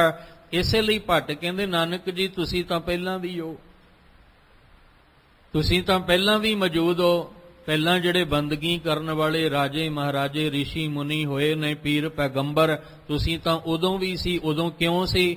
ਕਿਉਂਕਿ ਗੁਰੂ ਨਾਨਕ ਸਾਹਿਬ ਦਾ ਜੇ ਆਪਾਂ ਪ੍ਰਕਾਸ਼ ਵੇਖੀਏ ਉਹ ਤਾਂ 14ਵੀਂ ਸਦੀ 'ਚ ਹੁੰਦਾ, ਪਰ ਇਸ ਤੋਂ ਪਹਿਲਾਂ ਤੇ ਸਮਾਂ ਕਿੰਨਾ ਯੁੱਗ ਲੰਘ ਗਿਆ। ਗੁਰੂ ਨਾਨਕ ਸਾਹਿਬ 14ਵੀਂ ਸਦੀ ਵਿੱਚ ਸਿਰਫ ਸਰੀਰ ਰੂਪ ਧਾਰ ਕੇ ਆਉਣਾ ਹੋਇਆ, ਪਰ ਜੇ ਤੁਸੀਂ ਆਤਮਿਕ ਜੋਤ ਵੇਖੋਗੇ ਉਹ ਤਾਂ ਇਸ ਸੰਸਾਰ ਦੇ ਬਣਨ ਤੋਂ ਵੀ ਪਹਿਲਾਂ ਹੈ, ਉਹਦੇ ਤੋਂ ਬਣਨ ਤੋਂ ਪਹਿਲਾਂ ਵੀ, ਕਿਉਂਕਿ ਜੋਤ ਹੀ ਅੱਗੇ ਚੱਲ ਰਹੀ ਹੈ ਨਾ, ਸਰੀਰ ਤੇ ਅੱਗੇ ਨਹੀਂ ਚੱਲ ਰਿਹਾ। ਸਰੀਰ ਜਿਹੜਾ ਹੈ ਉਹ ਮਿੱਟੀ ਹੈ, ਮਿੱਟੀ ਹੋ ਜਾਣਾ। ਅੱਗੇ ਜੇ ਚੱਲ ਰਿਹਾ ਹੈ ਤੇ ਉਹ ਜੋਤ, ਜੇ ਅੱਜ ਗੁਰੂ ਗ੍ਰੰਥ ਸਾਹਿਬ ਜੀ ਨਾਲ ਜੁੜੇ ਆ ਤੇ ਕਿਸ ਕਰਕੇ ਜੁੜੇ ਆ? 10 ਪਾਤਸ਼ਾਹੀਆਂ ਦੀ ਜੋਤ, ਧੰਨ ਗੁਰੂ ਗ੍ਰੰਥ ਸਾਹਿਬ ਜੀ ਦੇ ਪਾਠ ਦੀਦਾਰ ਦਾ ਧਿਆਨ ਕਰਕੇ ਬੋਲੋ ਜੀ ਵਾਹਿਗੁਰੂ। ਗੱਲ ਅੱਜ ਵੀ ਆਪਾਂ ਜੋਤ ਦੀ ਕਰਦੇ ਹਾਂ, ਕਿਉਂਕਿ ਜੋਤ ਉਹ ਜੁਗਤ ਸਾਏ। ਹੁਣ ਉਹ ਜਿਹੜੀ ਰੱਬੀ ਜੋਤ ਸੀ ਉਹ ਨਾਨਕ ਜੀ ਦੇ ਰੂਪ ਵਿੱਚ ਪ੍ਰਗਟ ਹੋ ਕੇ ਇਸ ਧਰਤੀ ਤੇ ਆਉਂਦੀ ਹੈ। ਇਸ ਲਈ ਕਹਿ ਰਹੇ ਨੇ ਕਿ ਤੁਸੀਂ ਪਹਿਲਾਂ ਵੀ ਮੌਜੂਦ ਹੋ, ਅੱਜ ਤਾਂ ਸਿਰਫ ਇੱਕ ਆਕਾਰ ਰੂਪ ਵਿੱਚ ਸਰੀਰ ਜਿਹੜਾ ਉਹ ਆਇਆ ਹੈ, ਪਰ ਜਿਹੜੀ ਰੱਬੀ ਜੋਤ ਹੈ ਉਹ ਤਾਂ ਇਸ ਸੰਸਾਰ ਦੇ ਬਣਨ ਤੋਂ ਪਹਿਲਾਂ ਹੈ। ਬਹੁਤ ਨੇ ਐਸੇ ਅੰਮ੍ਰਿਤਮਈ ਬਾਣੀ ਦੇ ਵਿੱਚ ਬਚਨ ਜਾਂ ਭਾਈ ਗੁਰਦਾਸ ਜੀ ਦੇ ਦੁਆਰਾ, ਜਿੱਥੇ ਅਸੀਂ ਗੁਰੂ ਨਾਨਕ ਸਾਹਿਬ ਜੀ ਨੂੰ ਚੰਗੀ ਤਰ੍ਹਾਂ ਸਮਝ ਸਕਦੇ ਹਾਂ। ਤੇ ਜਿੰਨਾ ਚਿਰ ਗੱਲ ਸਮਝ ਨਹੀਂ ਆਏਗੀ ਉਨਾ ਚਿਰ ਮਨ ਚੋਂ ਸ਼ੰਕਾ ਨਹੀਂ ਨਿਕਲਣੀ। ਜੇ ਮਨ ਵਿੱਚੋਂ ਸ਼ੰਕਾ ਨਹੀਂ ਨਿਕਲੇਗੀ ਤੇ ਵਾਦ ਵਿਵਾਦ ਪੈਦਾ ਹੋਏਗਾ। ਅੱਜ ਸਾਡੀ ਕਮਜ਼ੋਰੀ ਇਹ ਹੈ ਕਿ ਅਸੀਂ ਚੰਗੀ ਤਰ੍ਹਾਂ ਵਿਚਾਰ ਨੂੰ ਸਮਝ ਨਹੀਂ ਪਾ ਰਹੇ ਹਾਂ। ਮਨ ਵਿੱਚ ਸ਼ੰਕਾ ਪੈਦਾ ਹੁੰਦੀ ਹੈ, ਉਹੀ ਵਾਦ ਤੇ ਵਿਵਾਦ ਦਾ ਕਾਰਨ ਬਣ ਜਾਂਦਾ ਹੈ। ਗੁਰੂ ਨਾਨਕ ਸਾਹਿਬ ਜੀ ਸਮਝਾਉਂਦੇ ਨੇ ਦੁਨੀਆ ਨੂੰ ਕਿ ਭਾਈ ਇੱਕੋ ਹੀ ਮਿੱਟੀ ਤੋਂ, ਇੱਕੋ ਹੀ ਚੱਕ ਤੋਂ, ਇੱਕੋ ਹੀ ਘੁਮਿਆਰ ਨੇ ਤੁਹਾਨੂੰ ਸਾਰਿਆਂ ਨੂੰ ਬਣਾਇਆ ਹੈ। ਐਵੇਂ ਨਫ਼ਰਤ ਪਾਲ ਕੇ ਇੱਕ ਦੂਜੇ ਦੇ ਨਾਲ ਊਚ ਨੀਚਤਾ ਦਾ ਮਤ ਭੇਦ ਰੱਖ ਕੇ ਨਾ ਚੱਲੋ। ਸਾਰਿਆਂ ਨੂੰ ਬਣਾਉਣ ਵਾਲਾ ਇੱਕ ਨਿਰੰਕਾਰ ਪਰਮੇਸ਼ਵਰ ਹੈ। ਠੀਕ ਹੈ, ਕਿਸੇ ਨੇ ਵਧੀਆ ਕੀਮਤੀ ਵਸਤਰ ਤਨ ਤੇ ਪਾਏ ਨੇ ਤੇ ਕਿਸੇ ਨੇ ਸਾਦੇ ਜੇ ਪਾਏ ਨੇ, ਪਰ ਇਹਦਾ ਮਤਲਬ ਇਹ ਤੇ ਨਹੀਂ ਵੀ ਉਹਨੂੰ ਬਣਾਉਣ ਵਾਲਾ ਹੋਰ ਤੇ ਉਹਨੂੰ ਬਣਾਉਣ ਵਾਲਾ ਹੋਰ ਹੈ। ਮਾਟੀ ਏਕ ਅਨੇਕ ਭਾਂਤ ਕਰ ਸਾਜੀ ਸਾਜਣ ਹਾਰੇ। ਇੱਕ ਦੀ ਗੱਲ ਜੇ ਕਿਸੇ ਨੇ ਕੀਤੀ ਆ ਤਾਂ ਉਹ ਧੰਨ ਗੁਰੂ ਨਾਨਕ ਸਾਹਿਬ ਮਹਾਰਾਜ। ਇਸ ਲਈ ਭੱਟ ਗੁਰੂ ਸਾਹਿਬ ਦੀ ਉਸਤਤ ਦੇ ਵਿੱਚ ਇਹ ਸਵਈਏ ਦੇ ਰੂਪ ਵਿੱਚ, ਕਾਵ ਰੂਪ ਵਿੱਚ ਉਚਾਰਨ ਕਰਦੇ ਨੇ, ਜੋ ਆਪ ਜੀ ਲਗਾਤਾਰ ਸਰਵਣ ਕਰਦੇ ਆ ਰਹੇ ਹੋ। ਅੱਜ ਦੇ ਪਾਠ ਵਿੱਚ ਭੱਟ ਜੀ, ਜਿਹੜੇ ਭੱਟ ਕੱਲ ਜੀ ਨੇ, ਉਹ ਕਿਰਪਾ ਕਰਕੇ ਗੁਰੂ ਸਾਹਿਬ ਦੀ ਉਸਤਤ ਵਿੱਚ ਸਮਝਾਉਂਦੇ ਨੇ, ਰਾਜ ਜੋਗ ਮਾਣਿਓ। ਗੁਰੂ ਸਾਹਿਬ ਜੀ ਦੇਖੋ, ਪਹਿਲਾਂ ਜ਼ਿਕਰ ਕੀਤਾ ਕਿ ਦੋ ਖਿਤਾਬ ਜੇ ਮਿਲੇ ਨੇ ਤਾਂ ਉਹ ਗੁਰੂ ਬਾਬੇ ਨਾਨਕ ਦੇ ਘਰ ਨੂੰ ਮਿਲੇ ਨੇ। ਇੱਕ ਜਾਹਰ ਪੀਰ, ਜਗਤ ਗੁਰੂ ਬਾਬਾ, ਬਾਦਸ਼ਾਹ ਦਰਵੇਸ਼, ਸ਼ਾਹੇ ਸ਼ਹਿਨਸ਼ਾਹ। ਜੇ ਇਹ ਬਾਦਸ਼ਾਹ ਤੇ ਦਰਵੇਸ਼ ਵਾਲਾ ਖਿਤਾਬ ਮਿਲਿਆ ਤੇ ਗੁਰੂ ਨਾਨਕ ਸਾਹਿਬ ਦੇ ਘਰ ਨੂੰ ਮਿਲਿਆ। ਇਸ ਤੋਂ ਪਹਿਲਾਂ ਤੁਸੀਂ ਵੇਖੋਗੇ ਜਿਹੜਾ ਬਾਦਸ਼ਾਹ ਸੀ ਉਹ ਦਰਵੇਸ਼ ਨਹੀਂ ਬਣ ਸਕਿਆ, ਜਿਹੜਾ ਦਰਵੇਸ਼ ਸੀ ਉਹ ਬਾਦਸ਼ਾਹ ਨਹੀਂ ਬਣ ਸਕਿਆ, ਕਿਉਂਕਿ ਦਰਵੇਸ਼ ਬਣਨ ਲਈ ਬਾਦਸ਼ਾਹੀ ਛੱਡਣੀ ਪਈ। ਕਿੰਨੇ ਐਸੇ ਰਾਜੇ ਨੇ ਜਿਹੜੇ ਆਪਣਾ ਰਾਜ ਭਾਗ ਛੱਡ ਕੇ ਜੋਗੀਆਂ ਮਗਰ ਲੱਗ ਗਏ, ਕੰਨਾਂ ਵਿੱਚ ਮੁੰਦਰਾਂ ਪਾ ਲਈਆਂ। ਭਗੀਰਥ ਕੌਣ ਹੈ? ਭਗੀਰਥ ਰਾਜਾ ਹੀ ਹੈ। ਆਪਣਾ ਰਾਜ ਭਾਗ ਸਭ ਕੁਝ ਛੱਡ ਕੇ ਤੇ ਜੋਗੀਆਂ ਮਗਰ ਤੁਰ ਪਿਆ, ਕੰਨਾਂ ਵਿੱਚ ਮੁੰਦਰਾਂ ਪਾ ਕੇ ਤੁਰ ਪਿਆ। ਦੋ ਜਿਹੜੀਆਂ ਅਵਸਥਾਵਾਂ ਇਕੱਠੀਆਂ ਨਹੀਂ ਵੇਖਣ ਨੂੰ ਮਿਲੀਆਂ। ਜੇ ਉਹਨਾਂ ਨੇ ਦੁਨੀਆ ਨੂੰ ਭੋਗਿਆ ਤੇ ਫਿਰ ਉਹਨਾਂ ਨੇ ਰਾਜ ਨਹੀਂ ਭੋਗਿਆ, ਜੇ ਰਾਜ ਭੋਗਿਆ ਤਾਂ ਦੁਨੀਆ ਨੂੰ ਨਹੀਂ ਭੋਗਿਆ। ਜੇ ਬਾਦਸ਼ਾਹਤ ਵਾਲਾ ਗੁਣ ਸੀ ਤਾਂ ਫਕੀਰੀ ਵਾਲਾ ਨਹੀਂ ਸੀ, ਜੇ ਫਕੀਰੀ ਵਾਲਾ ਸੀ ਤੇ ਬਾਦਸ਼ਾਹ ਵਾਲਾ ਗੁਣ ਨਹੀਂ ਸੀ। ਪਰ ਗੁਰੂ ਨਾਨਕ ਸਾਹਿਬ ਦਾ ਘਰ ਐਸਾ ਹੈ ਜਿੱਥੇ ਪੀਰ ਵੀ ਨੇ ਤੇ ਜਿੱਥੇ ਗੁਰੂ ਵੀ ਨੇ, ਜਿੱਥੇ ਬਾਦਸ਼ਾਹ ਵੀ ਨੇ ਤੇ ਜਿੱਥੇ ਉਹ ਕਹਿਣ ਲੱਗੇ ਬਾਦਸ਼ਾਹ ਦਰਵੇਸ਼ ਵੀ ਨੇ, ਜਿੱਥੇ ਹਰਮੰਦਰ ਸਾਹਿਬ ਦਰਬਾਰ ਸਾਹਿਬ ਭਗਤੀ ਦਾ ਘਰ ਹੈ, ਉੱਥੇ ਅਕਾਲ ਤਖਤ ਸਾਹਿਬ ਸ਼ਕਤੀ ਦਾ ਘਰ ਹੈ। ਇਹ ਦੋ ਬਖਸ਼ਿਸ਼ਾਂ ਜਿਹੜੀਆਂ ਮਿਲੀਆਂ ਨੇ ਇਹ ਗੁਰੂ ਨਾਨਕ ਸਾਹਿਬ ਦੇ ਘਰ ਵਿੱਚੋਂ ਮਿਲਦੀਆਂ ਨੇ। ਇਸ ਲਈ ਕਹਿ ਰਹੇ ਨੇ ਕਿ ਜੇ ਕਿਸੇ ਨੇ ਰਾਜ ਔਰ ਜੋਗ ਨੂੰ ਮਾਣਿਆ ਹੈ ਤਾਂ ਉਹ ਧੰਨ ਗੁਰੂ ਨਾਨਕ ਸਾਹਿਬ ਨੇ। ਰਾਜ ਜੋਗ ਮਾਣਿਓ ਬਸਿਓ ਨਿਰਵੈਰ ਰਿਦੰਤਰ। ਕਿਉਂਕਿ ਅੰਦਰ ਕੌਣ ਵਸਦਾ ਹੈ? ਨਿਰਵੈਰ। ਵੈਰ ਭਾਵਨਾ ਜਿਹੜੀਆਂ ਅੰਦਰ ਨਹੀਂ ਹੈ, ਅੰਦਰ ਨਿਰਵੈਰਤਾ ਵਾਲਾ ਗੁਣ ਹੈ। ਇਹੀ ਕਾਰਨ ਸੀ ਕਿ ਗੁਰੂ ਨਾਨਕ ਸਾਹਿਬ ਨੇ ਕਿਸੇ ਨਾਲ ਕੋਈ ਵੈਰ ਨਹੀਂ ਕਮਾਇਆ। ਦੱਸੋ ਕਿਤੇ ਗਏ ਹੋਣ ਤੇ ਗੁਰੂ ਸਾਹਿਬ ਉੱਥੇ ਵੈਰ ਕਮਾ ਕੇ ਆਏ ਹੋਣ? ਗੁਰੂ ਨਾਨਕ ਸਾਹਿਬ ਨੇ ਸਭ ਤੋਂ ਵੱਡਾ ਭਰਮਣ ਇਸ ਦੁਨੀਆ ਵਿੱਚ ਕੀਤਾ, ਸਭ ਤੋਂ ਵੱਡੀ ਯਾਤਰਾ ਕੀਤੀ। ਸਭ ਤੋਂ ਵਧੇਕ ਜੇ ਕਿਸੇ ਦੇ ਭੁਲੇਖੇ ਮਨ ਦੇ ਕੱਢੇ ਜਾਂ ਉਹਨਾਂ ਨੂੰ ਭਵਜਲ ਚੋਂ ਉਤਾਰਿਆ ਤਾਂ ਉਹ ਧੰਨ ਗੁਰੂ ਨਾਨਕ ਸਾਹਿਬ। ਕਿਸੇ ਨਾਲ ਵੈਰ ਨਹੀਂ। ਭਾਵੇਂ ਉਹਨਾਂ ਨੇ ਗੁਰੂ ਨਾਨਕ ਸਾਹਿਬ ਨੂੰ ਇਤਿਹਾਸ 'ਚ ਪੜ੍ਹਦੇ ਹਾਂ ਵੱਟੇ ਮਾਰਨ ਦੀ ਗੱਲ ਵੀ ਆਉਂਦੀ ਹੈ, ਕੋਈ ਭੂਤਨਾ ਤੇ ਕੋਈ ਬੈਤਾਲਾ ਵੀ ਕਹਿਣ ਦੀ ਗੱਲ ਆਉਂਦੀ ਹੈ। ਕੋਈ ਆਖੇ ਭੂਤਨਾ, ਕੋਈ ਕਹੇ ਬੈਤਾਲਾ, ਪਰ ਕਿਸੇ ਨਾਲ ਵੈਰ ਨਹੀਂ ਗੁਰੂ ਸਾਹਿਬ ਕਮਾਇਆ। ਹਾਲਾਂਕਿ ਲੋਕ ਗੁਰੂ ਸਾਹਿਬ ਨਾਲ ਵੈਰ ਜਿਹੜਾ ਉਹ ਕਮਾਉਂਦੇ। ਸਤਿਗੁਰ ਸਦਾ ਨਿਰਵੈਰ ਹੈ ਭਾਈ, ਸਤਿਗੁਰੂ ਤਾਂ ਸਦਾ ਨਿਰਵੈਰ ਹੈ, ਉਹ ਤਾਂ ਕਿਸੇ ਨਾਲ ਵੈਰ ਨਹੀਂ ਕਮਾਉਂਦਾ। ਜੇ ਗੁਰੂ ਅਰਜਨ ਦੇਵ ਜੀ ਤਵੀ ਤੇ ਬੈਠੇ ਆ ਤਾਂ ਕਿਸੇ ਨਾਲ ਵੈਰ ਥੋੜੀ ਕਮਾ ਰਹੇ ਆ। ਜਿਹੜੇ ਆਸ-ਪਾਸ ਘੇਰ ਕੇ ਬੈਠੇ ਨੇ ਉਹ ਵੈਰ ਕੱਢ ਰਹੇ ਨੇ, ਪਰ ਗੁਰੂ ਅਰਜਨ ਦੇਵ ਜੀ ਤਾਂ ਨਿਮਰਤਾ ਤੇ ਪਿਆਰ ਦੀ ਮੂਰਤ ਬਣ ਕੇ ਬੈਠੇ ਆ। ਜੇ ਗੁਰੂ ਗੋਬਿੰਦ ਸਿੰਘ ਮਹਾਰਾਜ ਸੱਚੇ ਪਾਤਸ਼ਾਹ ਤੁਸੀਂ ਇਹਨਾਂ ਜ਼ੁਲਮ ਕਰਨ ਵਾਲੇ ਜ਼ਾਲਮਾਂ ਦਾ ਜਾਂ ਗੁਰੂ ਹਰਗੋਬਿੰਦ ਸਾਹਿਬ ਦਾ ਇਤਿਹਾਸ ਲੈ ਲਈਏ, ਉਹ ਜੇ ਉਹਨਾਂ ਜ਼ੁਲਮ ਕਰਨ ਵਾਲੇ ਜ਼ਾਲਮਾਂ ਦਾ ਸਿਰ ਭੰਨਦੇ ਨੇ ਤੇ ਉਹ ਵੈਰ ਪਾਲਣ ਵਾਸਤੇ ਨਹੀਂ, ਸਗੋਂ ਜਿਹੜੀ ਉਹਨਾਂ ਰਾਹੀਂ ਨਫ਼ਰਤ ਫੈਲਾਈ ਜਾ ਰਹੀ ਹੈ ਉਸ ਨਫ਼ਰਤ ਨੂੰ ਮਿਟਾਉਣ ਵਾਸਤੇ, ਉਸ ਵੈਰ ਭਾਵਨਾ ਨੂੰ ਖਤਮ ਕਰਨ ਵਾਸਤੇ ਜੇ ਜੰਗ ਵੀ ਲੜਨੀ ਪਈ ਤੇ ਜੰਗ ਵੀ ਕੀਤੀ, ਪਰ ਵੈਰ ਨੂੰ ਪੈਦਾ ਕਰਨ ਲਈ ਨਹੀਂ, ਉਹਨੂੰ ਖਤਮ ਕਰਨ ਵਾਸਤੇ। ਇਸ ਲਈ ਕਹਿ ਰਹੇ ਨੇ ਕਿ ਗੁਰੂ ਸਾਹਿਬ ਤੁਸੀਂ ਰਾਜ ਤੇ ਜੋਗ ਨੂੰ ਮੰਨਣ ਵਾਲੇ ਹੋ, ਤੁਸੀਂ ਨਿਰਵੈਰ ਦੀ ਮੂਰਤ ਹੋ, ਕਿਉਂਕਿ ਰਿੱਧ ਅੰਤਰ, ਰਿੱਧ ਪਲੱਸ ਅੰਤਰ, ਤੁਹਾਡੇ ਅੰਦਰ ਨਿਰਵੈਰ ਅਕਾਲ ਪੁਰਖ ਪਰਮੇਸ਼ਵਰ ਵਸਿਆ ਹੈ, ਜਿਹੜਾ ਵੈਰ ਤੋਂ ਰਹਿਤ ਹੈ। ਸਾਡੇ ਸਾਰੇ ਵੈਰ ਵਾਲੇ, ਵੈਰ ਭਾਵਨਾ ਵਾਲੇ ਬੰਧਨ ਕੱਟੇ ਜਾਣਗੇ ਜੇ ਅਸੀਂ ਅਨ ਦਿਨ ਪੂਰੇ ਗੁਰੂ ਦੇ ਚਰਨਾਂ ਵਿੱਚ ਜੁੜਨ ਯੋਗ ਹੋ ਜਾਾਂਗੇ। ਇਸ ਲਈ ਕਹਿ ਰਹੇ ਨੇ ਕਿ ਮਾਲਕ ਜੀ ਤੁਸੀਂ, ਤੁਹਾਡੇ ਅੰਦਰ ਨਿਰਵੈਰਤਾ ਦੀ ਭਾਵਨਾ ਹੈ ਔਰ ਤੁਸੀਂ ਹੀ ਰਾਜ ਤੇ ਜੋਗ ਨੂੰ ਮੰਨਣ ਵਾਲੇ ਹੋ ਜੀ। ਸ੍ਰੇਸ਼ਟ ਸਗਲ ਉਧਰੀ, ਨਾਮ ਲੈ ਤਰਿਓ ਨਿਰੰਤਰ।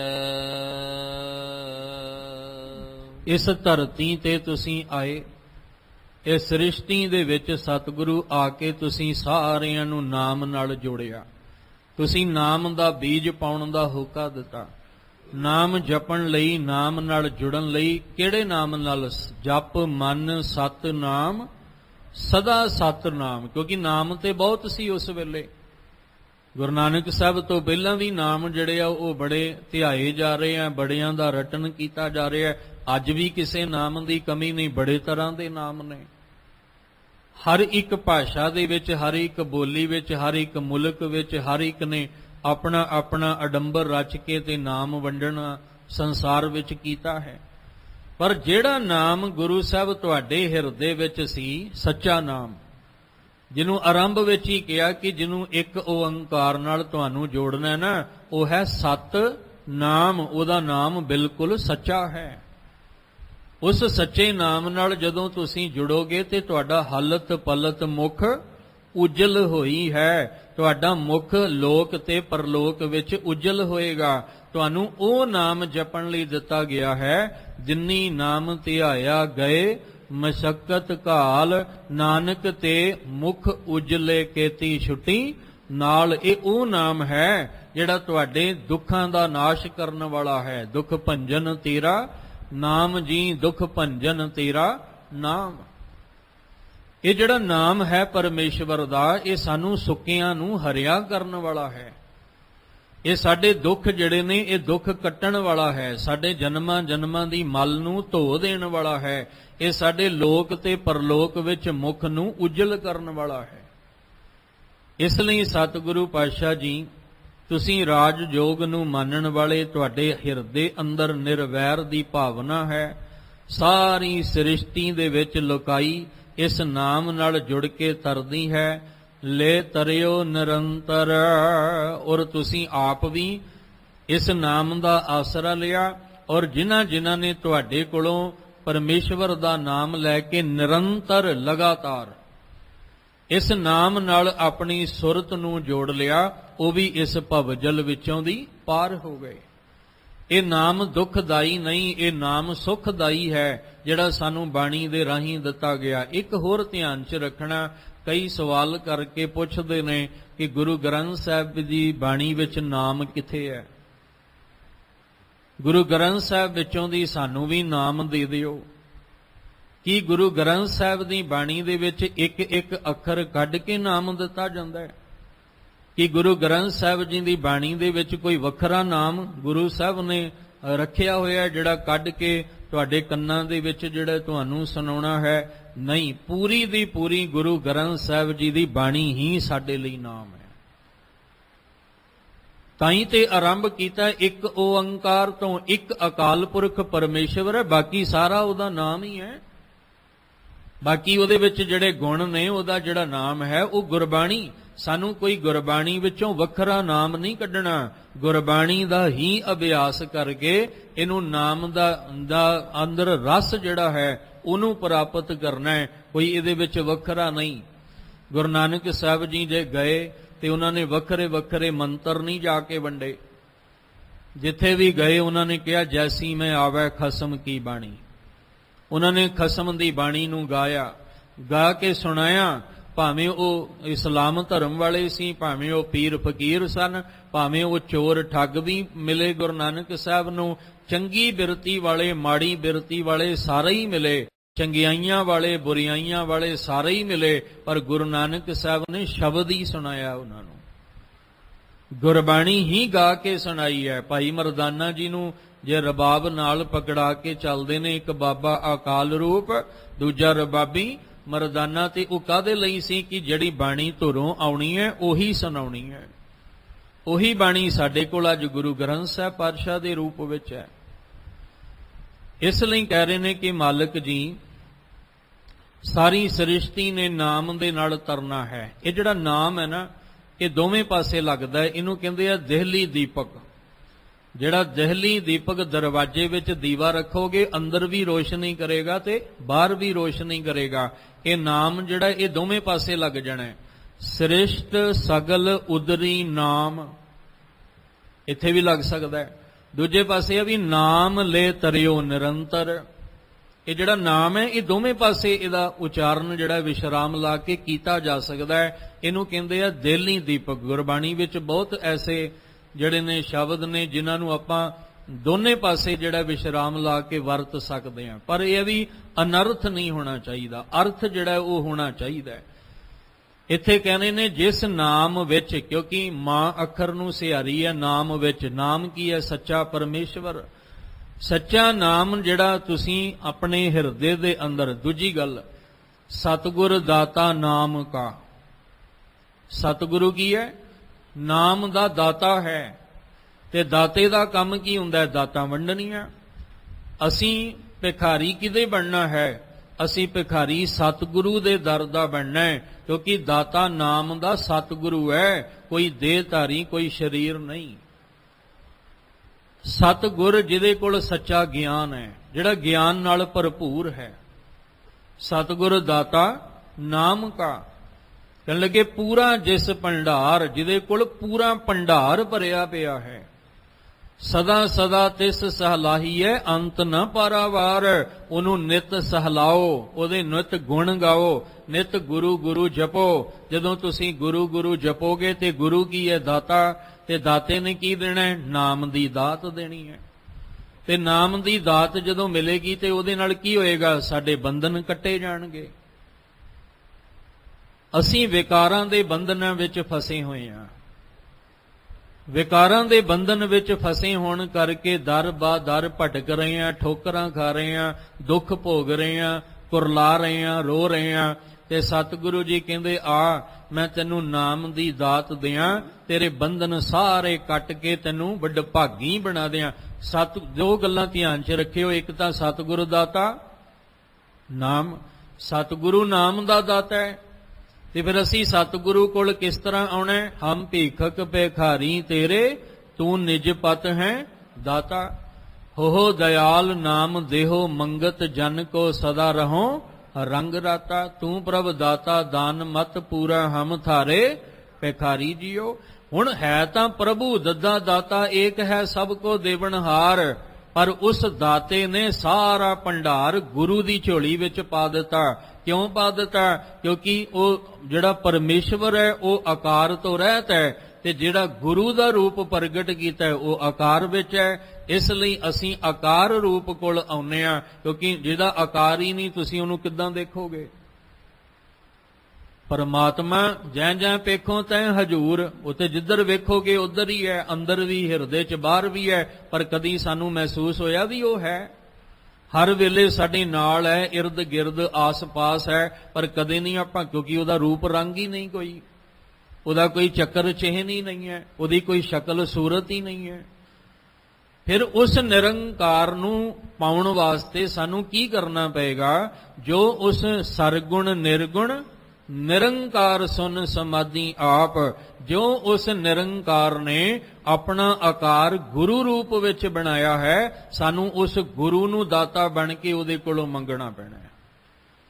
ਉਸ ਦਾਤੇ ਨੇ ਆਪਣਾ ਸਾਰਾ ਭੰਡਾਰ ਖਜ਼ਾਨਾ ਸਤਿਗੁਰੂ ਨੂੰ ਦੇ ਕੇ ਦਾਤਾ ਬਣਾ ਦਿੱਤਾ, ਪਾਵਰ ਆਫ ਅਟਾਰਨੀ ਦੇ ਦਿੱਤੀ ਸਤਿਗੁਰੂ ਨੂੰ, ਕਿ ਜਿੰਨੀ ਵੀ ਪਾਵਰ ਹੈ ਹੁਣ ਸਤਿਗੁਰੂ ਕੋਲ ਹੈ। ਤੇ ਗੁਰ ਪਰਮੇਸ਼ਰ ਇੱਕੋ ਜਾਨ, ਗੁਰੂ ਨੇ ਤੇ ਪਰਮੇਸ਼ਵਰ ਨੂੰ ਵੱਖ ਕਰਕੇ ਨਾ ਜਾਣਨਾ। ਤੇ ਜੇ ਆਪਾਂ ਇਸ ਗੱਲ ਨੂੰ ਸਮਝ ਲਈਏ ਤਾਂ ਆ ਫਿਰ ਗੁਰੂ ਗ੍ਰੰਥ ਸਾਹਿਬ ਦੀ ਬੇਅਦਬੀ ਕਦੇ ਹੋ ਹੀ ਨਹੀਂ ਸਕਦੀ, ਕਦੇ ਨਹੀਂ ਹੋਏਗੀ। ਦੂਜੀ ਗੱਲ, ਸਾਡੀਆਂ ਕਮਜ਼ੋਰੀਆਂ ਬਹੁਤ ਨੇ। ਸਮੇਂ-ਸਮੇਂ ਨਾਲ ਜਦੋਂ ਸਾਹਮਣੇ ਆਉਂਦੀਆਂ ਤੇ ਪਤਾ ਲੱਗਦਾ ਹੈ। ਆ ਜਿਹੜੇ ਨਿਤਨੇਮ ਦੇ ਗੁਟਕਾ, ਸੁਖਮਨੀ ਸਾਹਿਬ ਦਾ ਗੁਟਕਾ, ਬਾਣੀ ਦੀਆਂ ਜਿਹੜੀਆਂ ਪੋਥੀਆਂ, ਅਸੀਂ ਕੀ ਇਹਨੂੰ ਬਾਣੀ ਨਹੀਂ ਸਮਝਦੇ? ਇਹਦਾ ਵੀ ਸਤਿਕਾਰ ਸਾਡਾ ਫਰਜ਼ ਬਣਦਾ ਹੈ। ਸਾਡੇ ਘਰਾਂ ਵਿੱਚ ਗੁਰਬਾਣੀ ਦੇ ਗੁਟਕਾ ਸਾਹਿਬ ਨੇ, ਨਿਤਨੇਮ ਸੁਖਮਨੀ ਸਾਹਿਬ, ਇਹਨੂੰ ਵੀ ਸਤਿਕਾਰ ਤੇ ਅਦਬ ਨਾਲ ਇਹਨੂੰ ਸੰਭਾਲ ਕਰਕੇ ਇਹਦੀ ਘਰਾਂ 'ਚ ਰੱਖੀਏ। ਕਈ ਵਾਰੀ ਬੰਦਾ ਕਹਿ ਦਿੰਦਾ ਨਿਤਨੇਮ ਦਾ ਗੁਟਕਾ ਹੀ ਹੈ, ਇੱਧਰੋਂ ਚੁੱਕੋ ਤੇ ਉੱਧਰੋਂ ਰੱਖ ਦਿਓ, ਪਰ ਨਹੀਂ, ਹੈ ਤਾਂ ਬਾਣੀ ਹੈ ਨਾ। ਗੁਟਕਾ ਸਾਹਿਬ ਅਸੀਂ ਨਾਮ ਦੇ ਦਿੱਤਾ, ਪਰ ਗੁਰਬਾਣੀ ਤਾਂ ਗੁਰੂ ਗ੍ਰੰਥ ਸਾਹਿਬ ਜੀ ਦੀ ਹੋਈ ਹੈ। ਇਹ ਨਹੀਂ ਕਿ ਉਹ ਵੱਖਰਾ ਹੋ ਗਿਆ ਤੇ ਗੁਰੂ ਗ੍ਰੰਥ ਸਾਹਿਬ ਵੱਖਰੇ ਹੋ ਗਏ। ਕਈ ਕਹਿ ਦਿੰਦੇ ਨੇ, ਕਹਿੰਦੇ ਨੇ ਆ ਗੁਟਕਾ ਸਾਹਿਬ ਸੁਖਮਨੀ ਸਾਹਿਬ ਦਾ ਹੀ ਹੈ, ਫਿਰ ਕੀ ਹੋਇਆ, ਇੱਧਰੋਂ ਰੱਖਤਾ ਜੇ ਉਧਰ ਨਹੀਂ। ਦੇਖੋ, ਗੁਰਬਾਣੀ ਤਾਂ ਉਹੀ ਜਿਹੜੀ ਗੁਰੂ ਗ੍ਰੰਥ ਸਾਹਿਬ ਵਿੱਚ ਹੈ। ਅਸੀਂ ਉਹਨੂੰ ਵੱਖ-ਵੱਖ ਨਾ ਸਮਝੀਏ। ਉਸ ਬਾਣੀ ਦਾ ਵੀ ਸਤਿਕਾਰ ਆਪਣੇ ਆਪਣੇ ਘਰਾਂ 'ਚ ਪੂਰਾ ਰੱਖੀਏ। ਇਸੇ ਤਰ੍ਹਾਂ ਗੁਰ ਪਰਮੇਸ਼ਰ ਏਕੋ ਜਾਣ। ਗੁਰੂ ਨੂੰ ਤੇ ਪਰਮੇਸ਼ਵਰ ਨੂੰ ਵੱਖ ਕਰਕੇ ਨਹੀਂ ਜਾਣਨਾ। ਪਰਮੇਸ਼ਵਰ ਦਾਤਾ ਹੈ, ਦੱਦਾ ਦਾਤਾ ਏਕ ਹੈ, ਸਭ ਕੋ ਦੇਵਨਹਾਰ। ਉਸ ਦਾਤੇ ਨੇ ਕੀ ਕੀਤਾ? ਗੁਰੂ ਨੂੰ ਦਾਤਾ ਬਣਾ ਕੇ ਸਾਰੀ ਪਾਵਰ ਦੇ ਦਿੱਤੀ ਕਿ ਤੁਸੀਂ ਆਕਾਰ ਰੂਪ ਵਿੱਚ ਹੁਣ ਨਾਮ ਦੀਆਂ ਦਾਤਾਂ ਸਾਰਿਆਂ ਨੂੰ ਵੰਡਣੀਆਂ। ਇਸ ਲਈ ਅਸੀਂ ਗੁਰੂ ਸਾਹਿਬ ਦੇ ਦਰ ਤੇ ਆ ਕੇ ਭਿਖਾਰੀ ਰੂਪ ਵਿੱਚ ਨਾਮ ਦੀ ਦਾਤ ਜਿਹੜੀ ਆ ਉਹ ਮੰਗਦੇ ਆ ਕਿ ਨਾਨਕ ਨਾਮ ਮਿਲੇ ਤਾਂ ਜੀਵਾਂ, ਤਨ ਮਨ ਥੀਵੇ ਹਰਿਆ। ਆ ਸੱਚਾ ਨਾਮ ਕਿਤੇ ਸਾਡੀ ਝੋਲੀ 'ਚ ਪਾ ਦਿਓ, ਕਿਉਂਕਿ ਜਦੋਂ ਇਹ ਮਨ ਸੁਰਤ ਕਰਕੇ ਇਸ ਨਾਮ ਦੇ ਅਭਿਆਸੀ ਬਣਾਂਗੇ ਤਾਂ ਜਿਹੜੇ ਜਿਹੜੇ ਨਾਮ ਨੂੰ ਧਿਆਉਣਗੇ ਉਹਨਾਂ ਦੇ ਮੁਖ ਵੀ ਉਜਲ ਹੋਣਗੇ। ਜਿਹੜੇ ਜਿਹੜੇ ਨਾਮ ਨੂੰ ਧਿਆਣਗੇ ਉਹਨਾਂ ਦੇ ਕਾਰਜ ਵੀ ਰਾਸ ਹੋਣਗੇ। ਜਿਨ ਜਿਨ ਨਾਮ ਧਿਆਇਆ ਤਿਨ ਕੇ ਕਾਜ ਸਰੇ। ਹੁਣ ਭੱਟ ਕਹਿ ਰਹੇ ਨੇ, ਕਹਿਣ ਲੱਗੇ ਗੁਰੂ ਨਾਨਕ ਸਾਹਿਬ ਜੀਓ, ਇਸ ਸ੍ਰਿਸ਼ਟੀ ਦਾ ਉਧਾਰ ਕਰਨ ਵਾਸਤੇ ਤੁਸੀਂ ਸੱਚੇ ਨਾਮ ਦੀ ਬਖਸ਼ਿਸ਼ ਉਸ ਰੱਬ ਜੀ ਦੇ ਘਰ ਤੋਂ ਲੈ ਕੇ ਇਸ ਧਰਤੀ ਤੇ ਪ੍ਰਗਟ ਹੋਣਾ ਕੀਤਾ। ਇਹ ਸ੍ਰਿਸ਼ਟੀ ਨੂੰ ਤਾਰਨ ਵਾਸਤੇ ਤੇ ਲੈ ਤਰਿਓ ਨਿਰੰਤਰ। ਜਿਨ੍ਹਾਂ ਨੇ ਫਿਰ ਨਾਮ ਦੀ ਬਖਸ਼ਿਸ਼ ਤੁਹਾਡੇ ਕੋਲੋਂ ਲੈ ਕੇ ਨਿਰੰਤਰ ਲਗਾਤਾਰ ਹਰ ਦਮ ਹਰ ਸਵਾਸ ਪਰਮੇਸ਼ਵਰ ਦੇ ਸੱਚੇ ਨਾਮ ਨਾਲ ਜੋੜ ਕੇ ਆਪਣੇ ਆਪ ਨੂੰ ਸਮਰਪਣ ਕੀਤਾ, ਕਹਿਣ ਲੱਗੇ ਇਸ ਨਾਮ ਨੇ ਉਹਨੂੰ ਵੀ ਤਾਰ ਦਿੱਤਾ। ਇਹ ਉਹ ਸੱਚਾ ਨਾਮ ਹੈ ਜਿਹਨੂੰ ਬੜੇ ਬੜੇ ਪਾਪੀ ਪਾਪ ਕਰਨ ਵਾਲੇ ਵੀ ਜਦੋਂ ਹਿਰਦੇ ਦੀ ਗਹਿਰਾਈ ਚੋਂ ਧਿਆਉਂਦੇ ਨੇ ਤੇ ਉਹਨਾਂ ਦੇ ਸਾਰੇ ਪਾਪ ਦੀ ਮੈਲ ਧੁੱਪ ਜਾਂਦੀ ਹੈ। ਹਰਿ ਕੋ ਨਾਮ ਸਦਾ ਸੁਖਦਾਈ, ਜਾਂ ਕੋ ਸਿਮਰ ਅਜਾਮਲ ਉਦਰਿਓ ਗਨਕਾ ਹੂੰ ਗਤ ਪਾਈ। ਅਜਾਮਲ ਵਰਗੇ ਗਣਕਾ ਵਰਗੀ ਜਿਹੜੀ ਹੈ ਉਹਦੀ ਵੀ ਗਤੀ ਹੋ ਗਈ, ਉਹਦਾ ਵੀ ਕਲਿਆਣ ਹੋ ਗਿਆ, ਉਹਦੇ ਅੰਦਰ ਦੇ ਵੀ ਪਾਪ ਬੁਰਾਈਆਂ ਦੀ ਮੈਲ ਜਿਹੜੀ ਹੈ ਸੜ ਕੇ ਸਵਾਹ ਹੋ ਗਈ, ਜਿਨ੍ਹਾਂ ਨੇ ਨਾਮ ਸੱਚੇ ਦਾ ਆਸਰਾ ਲਿਆ। ਇਸ ਲਈ ਗੁਰੂ ਨਾਨਕ ਸਾਹਿਬ ਸ੍ਰਿਸ਼ਟ ਸਗਲ ਉਦਰੀ, ਇਸ ਸ੍ਰਿਸ਼ਟੀ ਵਿੱਚ ਸਾਰੀ ਲੁਕਾਈ ਜਿਹੜੀ ਹੈ ਉਹ ਤਰ ਜਾਂਦੀ ਹੈ। ਨਾਮ ਲੈ ਤਰਿਓ ਨਿਰੰਤਰ। ਜਿਨ੍ਹਾਂ ਨੇ ਨਾਮ ਤੁਹਾਡੇ ਕੋਲੋਂ ਲੈ ਕੇ ਨਿਰੰਤਰ ਆਪਣੇ ਹਿਰਦੇ ਵਿੱਚ ਵਸਾਇਆ, ਉਹ ਇਸ ਨਾਮ ਦੇ ਆਸਰੇ ਇਸ ਭਵਜਲ ਚੋਂ ਤਰ ਜਾਂਦੇ ਹਨ। ਗੁਣ ਗਾਵਹਿ ਸਨਕਾਦ, ਆਦ ਜਨਕਾਦ ਜੁਗਹਿ ਲਗ। ਜਿਹੜਾ ਨਾਮ ਧੁਰੋਂ ਤੁਸੀਂ ਲਿਆ ਕੇ ਸਾਨੂੰ ਦਿੱਤਾ ਹੈ, ਧੁਰ ਕੀ ਬਾਣੀ ਆਈ ਤਿਨ ਸਗਲੀ ਚਿੰਤ ਮਿਟਾਈ। ਮਹਾਰਾਜ ਜੀ ਇਸੇ ਨਾਮ ਦਾ ਅਭਿਆਸ ਜਿਹੜਾ ਉਹ ਕਰਕੇ, ਇਸ ਤੋਂ ਪਹਿਲਾਂ ਜਿੰਨੇ ਵੀ ਸੰਸਾਰ ਦੇ ਵਿੱਚ ਰਿਸ਼ੀ ਮੁਨੀ ਹੋਏ ਨੇ, ਉਹ ਭਾਵੇਂ ਸਨਕ ਆਦ, ਭਾਵੇਂ ਬ੍ਰਹਮਾ ਦੇ ਪੁੱਤਰ ਹੋਏ, ਜਨਕ ਆਦ, ਜਨਕ ਵਰਗੇ ਜਿਹੜੇ ਨੇ ਉਹ ਬੰਦਗੀ ਕਰਨ ਵਾਲੇ ਭਗਤ ਜਨ ਜਿਹੜੇ ਇਸ ਯੁੱਗ ਦੇ ਅੰਦਰ ਹੋਏ ਨੇ, ਉਹਨਾਂ ਨੇ ਵੀ ਇਸ ਨਾਮ ਦਾ ਆਸਰਾ ਲਿਆ ਤੇ ਉਹ ਵੀ ਨਾਮ ਦੇ ਆਸਰੇ ਅਕਾਲ ਪੁਰਖ ਪਰਮੇਸ਼ਵਰ ਦੇ ਗੁਣ ਗਾਉਂਦੇ ਨੇ। ਇਸ ਲਈ ਸਾਡੇ ਲਈ ਤਾਂ ਅਕਾਲ ਪੁਰਖ ਤੁਸੀਂ ਹੋ। ਸਾਨੂੰ ਇਦਾਂ ਲੱਗਦਾ ਵੀ ਗੁਣ ਗਾਵੇ ਹੈ ਉਹ ਅਕਾਲ ਰੂਪ ਜਿਹੜਾ ਤੁਸੀਂ, ਇੱਕ ਬਾਬਾ ਅਕਾਲ ਰੂਪ ਜਿਹੜਾ ਤੁਸੀਂ ਬਾਬਾ ਨਾਨਕ ਜੀ ਅਕਾਲ ਰੂਪ ਹੋ ਨਾ।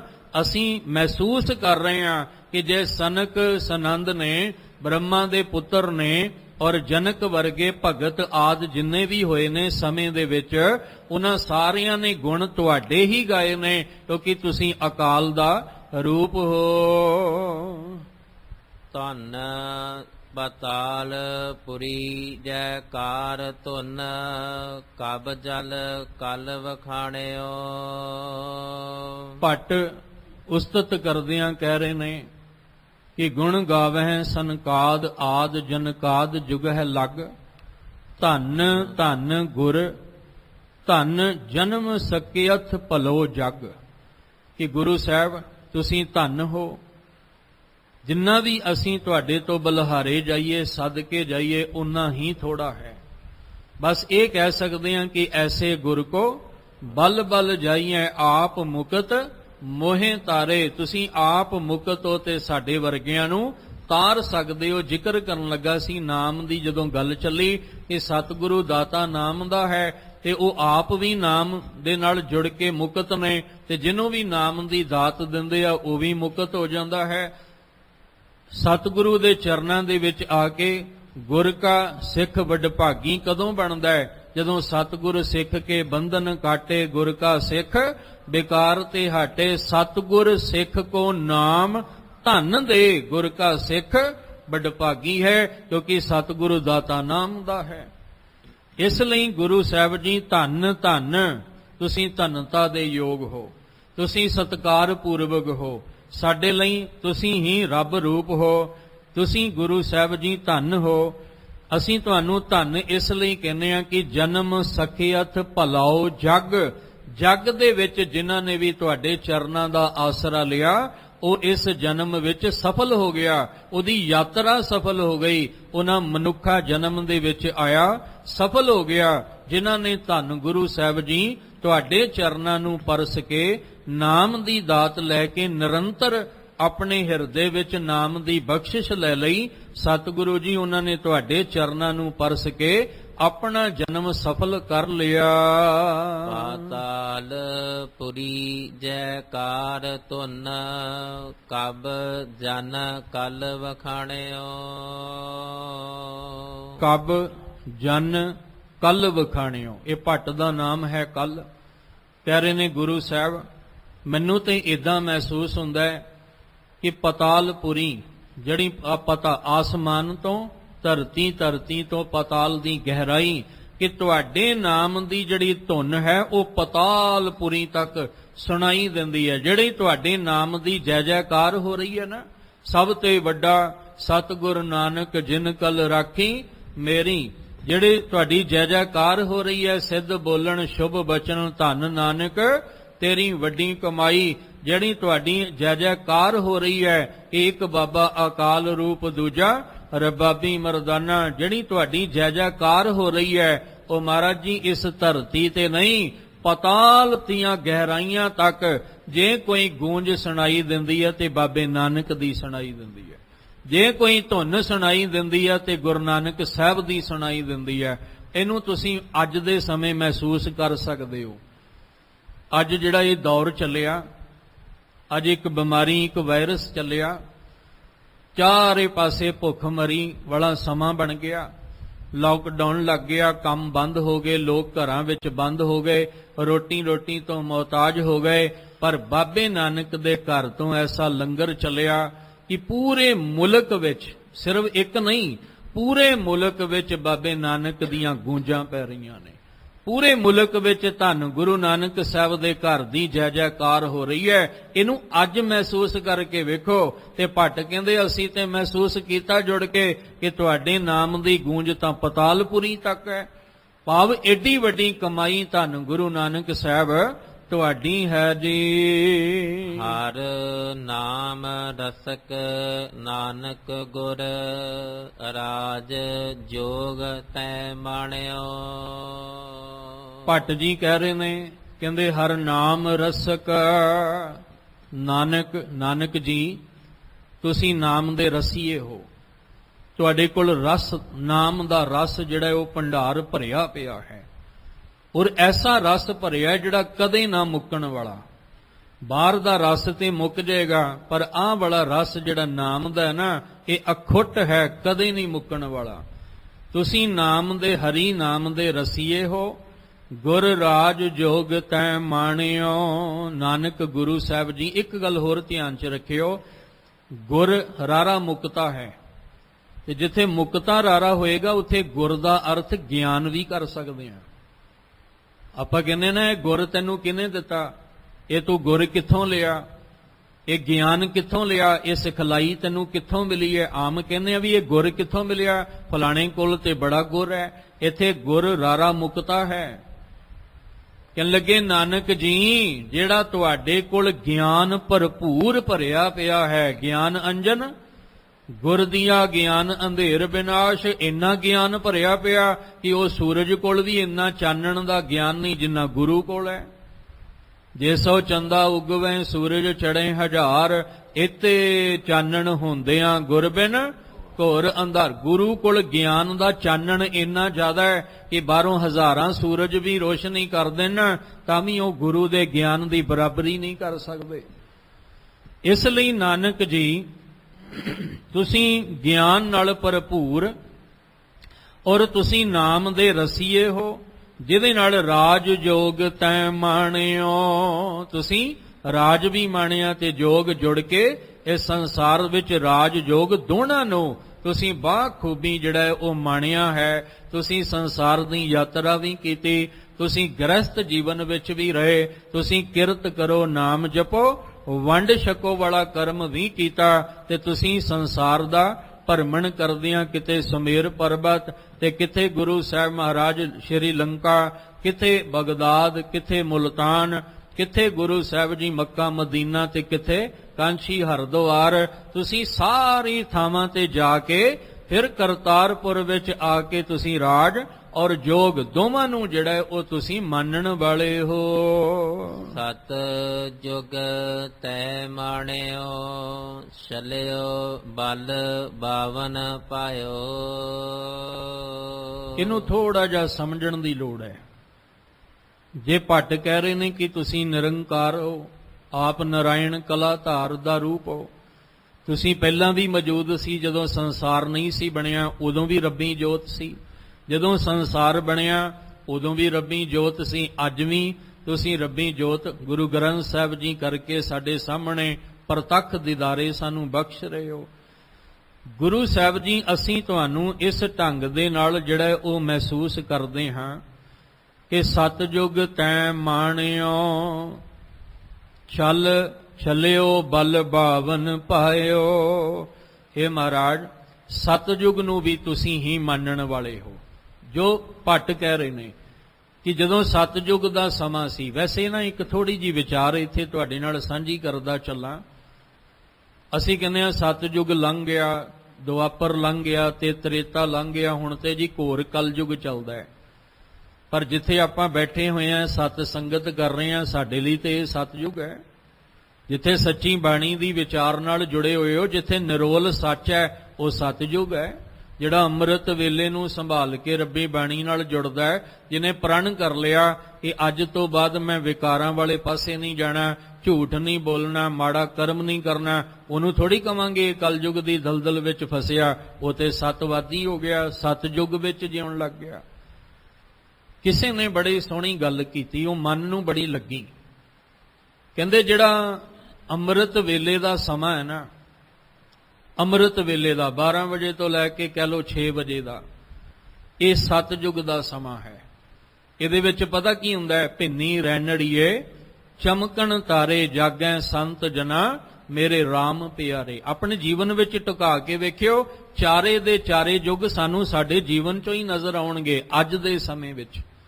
ਕਹਿੰਦੇ ਜਿਹੜਾ ਉਹ ਸਮਾਂ ਹੈ ਨਾ, ਜਿਹਨੂੰ ਅਸੀਂ ਪ੍ਰਭਾਤ ਵੇਲਾ ਕਹਿੰਦੇ ਆ, ਤੇ ਪ੍ਰਭਾਤ ਵੇਲਾ ਹੁੰਦਾ ਸਮਾਂ ਬੰਦਗੀ ਦਾ, ਨਾਮ ਸਿਮਰਨ ਦਾ, ਦੁਨੀਆ ਦੇ ਰੰਗਾਂ ਵਿੱਚੋਂ ਦੀ ਨਿਕਲ ਕੇ ਨਾਮ ਦੇ ਰੰਗ ਵਿੱਚ ਰੰਗਣ ਦਾ। ਜਾਗੈ ਸੰਤ ਜਨਾ ਮੇਰੇ RAM ਪਿਆਰੇ, ਆਹ ਸਮਾਂ ਸਤਜੁਗ ਦਾ ਹੈ।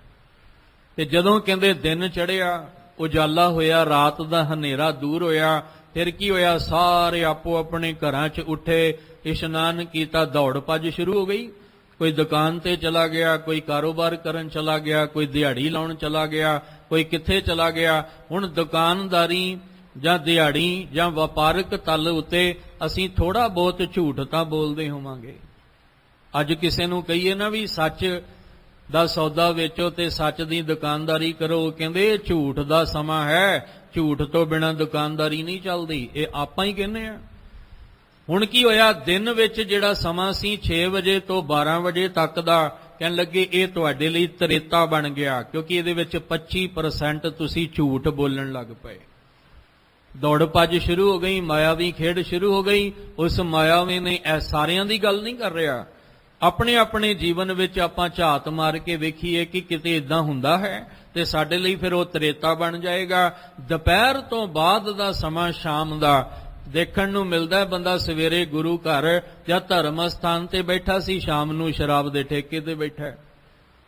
ਸਵੇਰੇ ਧਰਮ ਦੀ ਮਾਲਾ ਨਾਮ ਦੀ ਮਾਲਾ ਫੇਰਦਾ ਸੀ, ਸ਼ਾਮ ਨੂੰ ਮਾੜੀ ਕੁ ਸੰਗਤ ਵਿੱਚ ਬੈਠਾ ਹੋਇਆ। ਇਹ ਕੀ ਬਣ ਗਿਆ, ਦੁਆਪਰ ਬਣ ਗਿਆ ਨਾ।